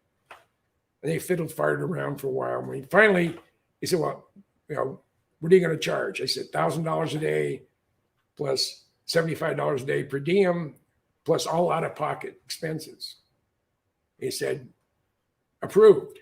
I said, but I can't do it without my exhibits guy. And Mac and I worked together. Like our brains were on the same frequency. So I need Mac. He's going to ask for the same thing. I said, that's approved too. So I called Mac up and said, hey, we got a 6-week job in Waikiki or Honolulu. So we went there. We worked 7 days a week for 5 weeks, 12 to 14 hours a day. Oh, wow. And we got the exhibit done and put in place in time for the 10th anniversary of the museum. And but that paid for my Corvette. Man, that's awesome. And then my best friend wanted my Harley, and he couldn't afford it after I did some thinking about it. So I told him, I drove my Corvette up to Seattle to see him. I said, I'm not going to sell you the Corvette. I mean, my Harley. And he was just, so I have nothing to live for. I said, I'm going to lease it to you for $1. He doesn't have the money. He would give his life for me. So he has my 05 Road King Classic. He takes better care of it than I did. And he's had it since 2016. That's awesome, man. And That's cool. And I still own it. I pay the insurance on it because you can't afford that either. But I can't afford not to have him as my friend. That's cool. So, yeah. So we're going to head on out. Yeah. Yeah, Jim, go get some food, have Sonny pay for everything, and I will. wish I could be there. I can't give you one because you're not close. But that is, I don't know if you can see it. Oh yeah. That's my business card. That is my A-12 Blackbird. I That worked on is that particular airplane for 15 years. Wow. Thank you, sir. Man, that is And, awesome. That's cool. And if I ever see you face to face, when there's always that possibility, I'll give you one too. All right. I'll see how I'm long it trying takes to- me to drive my truck out there. I'm trying to make sure these guys all get down here for the next UFO con in Frisco where you met Joe and Ben for Okay. 2022. Yeah, I don't know if it's still planned. I'm hoping it's still going to happen. yeah. Lauren is. Mhm. Yeah, that was the first thing I ever gave a talk to. The second talk I ever gave to was the International Symposium this August. It's how to snoop on Area 51 without getting shot or arrested. That was- That's Those are the questions I had. Yeah. a good one. And it was the conference was Friday, Saturday, and Sunday. You know, the end of August, just recently. And Sign that on there. I was gonna say that toolbox back there looks like a good place to sign something. Uh-huh. He's got a desk in front. Thank you so much, Jim. You're awesome. yeah, and when there was I hate it when I change I stopped him again. I made Yeah. him sign that card, and I shifted his directions. We were talking about San Francisco. Oh yeah, I was the International Symposium that they just had at the JW Marriott in Las Vegas in Summerlin. I was the last speaker on Sunday afternoon, so I figured there may be 20 people, maybe 10. I go in there, still a couple hundred. I was really surprised. Almost every seat was filled. wow. And I gave my spiel. I got it. Apparently, they liked what I did because I got a standing ovation a couple times. And then I was up at Disclosure Con with Doc Skinner a month and a half ago up in Pine Top, Sholo area, Rim Country, northern Arizona. And I'm given basically how to go to Area 51 and snoop on them without getting shot. And I'm pointing up. I step off the back of the stage, the platform. And it's it's as high as your desk, so it's 30 inches. And it was like I was there, and poof, I disappeared. They thought maybe, of course, if you're a young guy or young lady and you do something like that, everybody laughs. Mm-hmm. When you're an old fart in your mid 70s, everybody goes, and I didn't even get hurt. I mean, I didn't pull anything, I didn't rip anything, I didn't get a scratch. I went down. I don't remember falling. I remember all of a sudden I'm going, and because your brain's really good about blocking things off if they think it's going to be catastrophic. Yeah. Right. And I got right back up, walked around, got back up on the stage, and just continued where I was. And after the fact, I was going to say, and I should have, now that I have your attention. Ta-da! Yeah. So that's where we're at. Yeah, that's a good one to end on. Yeah. Chad, you have a good one, and you know how to get hold of me through Sunny. Absolutely. Or, Thanks so much for hanging out. or I'm on Facebook. I think I added you. I've been in Facebook jail Oh, me too. 8 times, of which 6 of them have been for 30 days. Wow. Now, in the beginning of 2021, the first 4 months of the year, of the calendar year, I only had about 8 days where I could post anything on Facebook because they didn't like what I was saying. Yeah, they Right. got me like that too. But the pictures, guys, that he posts on there, you're missing out if you're not subscribed to him on Facebook. He's got some good stuff. The good pictures and good information he puts on there. And I don't always accept friend requests if I don't know who we are. Now, if you say, "Hey, I'm Chad Smith," or "I'm a friend of Sonny's," or I know Michael Schratt, or whatever, that's different. Then you're already pre-cleared as far as I'm concerned. So just to say, "Hey, or just wear your short shirt with the UFO Garage go. guys. There you And I go. know immediately, oh, you know Joe and Ben, so you must be a good guy. I love to support them as much as I can. They're a good Yeah, group. me too. Yeah, if it wasn't for those guys, Jim, none of us would really know each other. For my end of it, that's how I got started, was with Joe and Ben, and I mean started listening to this stuff. Yeah. Yeah. I know. I just the people in this community. I feel comfortable with. Mm-hmm. But Me too. I'm also a firm believer. People come in and go out of your life for a reason, Yeah. and there's nothing by chance. I think it's all predetermined. I can agree with that for sure. Yeah, maybe they wanted me to be married to the Antichrist, which I did for 5 years, or the fraud for 10 years. My first wife and I, we were married 20 years, and she's like my sister today. Oh, that's We're good. very, very close. Well, we buried 2 children. You don't want to do that. Mm. And then because I was with the fraud for 10 years, and she just took me for everything, literally 7 figures gone. Oh, that's horrible. And but she makes me appreciate the sweet woman I married to today, and her name is Rosemary. That's And, awesome. Congratulations. She was diagnosed with cancer in 2018. They removed her right kidney, and now she has a spot on her lung. So we've been going back to Mayo Clinic in Phoenix quite a bit. And we have another visit on the December 6th. So we'll know if the cancer spread. Oh, Boy. So that's never fun. no. But you all take care. You all made it through Halloween. We did. Some guys better We than did. others. We did. Dave Scott's not one of them. The moment again, this is true for most everybody in the UFO crazies out there.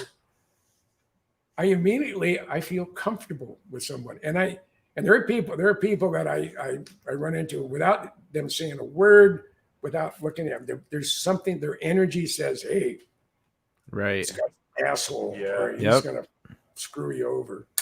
Yeah, you can So- get different when they say good vibes or bad vibes. It's like their vibrational energy coming off of them, and you can actually just feel it. I feel like that too when I meet somebody. I know instantly if he's going to be someone I'm going to be able to talk to, or if Yeah. I'm going to And I be feel- someone I'm going to avoid, because just from that persona they carry with them, they don't even got to talk to me. I can see them talking to someone else and know if I don't want to talk to them or not. Yeah. I'd like to respond to your former, I don't know if you're former, maybe you're a current drag racer and Mhm. you're into UFOs. I like fast cars, fast women, and fast airplanes. Yep, that's it. And I've been too. really You're in the good- right place. Yeah.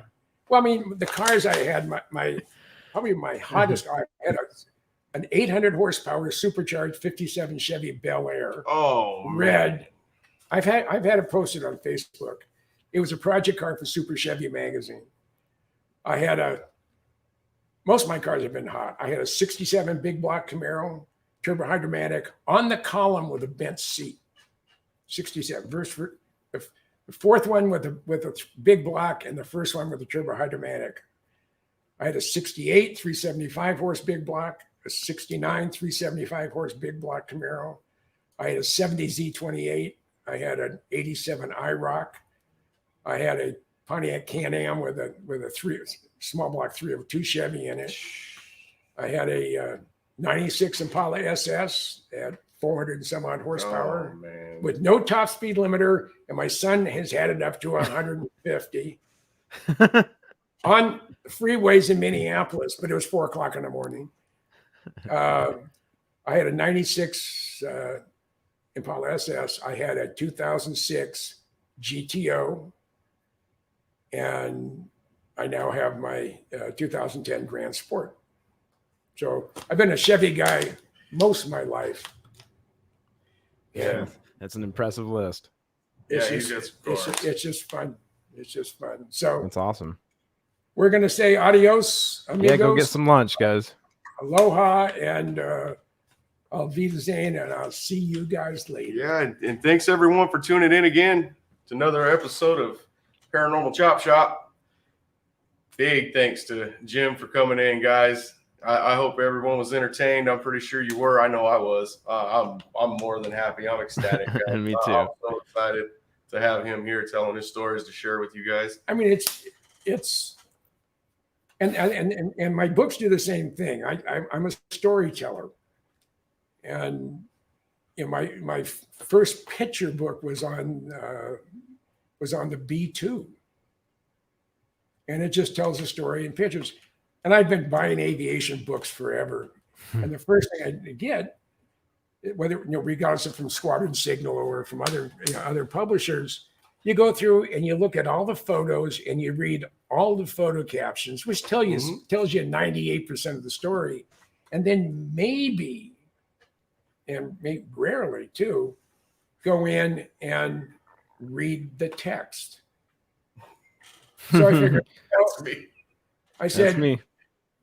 well, screw it. I'm just gonna do photo pictorials, and that's what I've done, and they've been very, very successful, and I'm very pleased. Yeah, like you said, that's where you get most of your information is the tutorials over the photo. Yeah. I mean, I had my Skunkworks book, 1,100 photos, 386 pages, 84 pages. Man.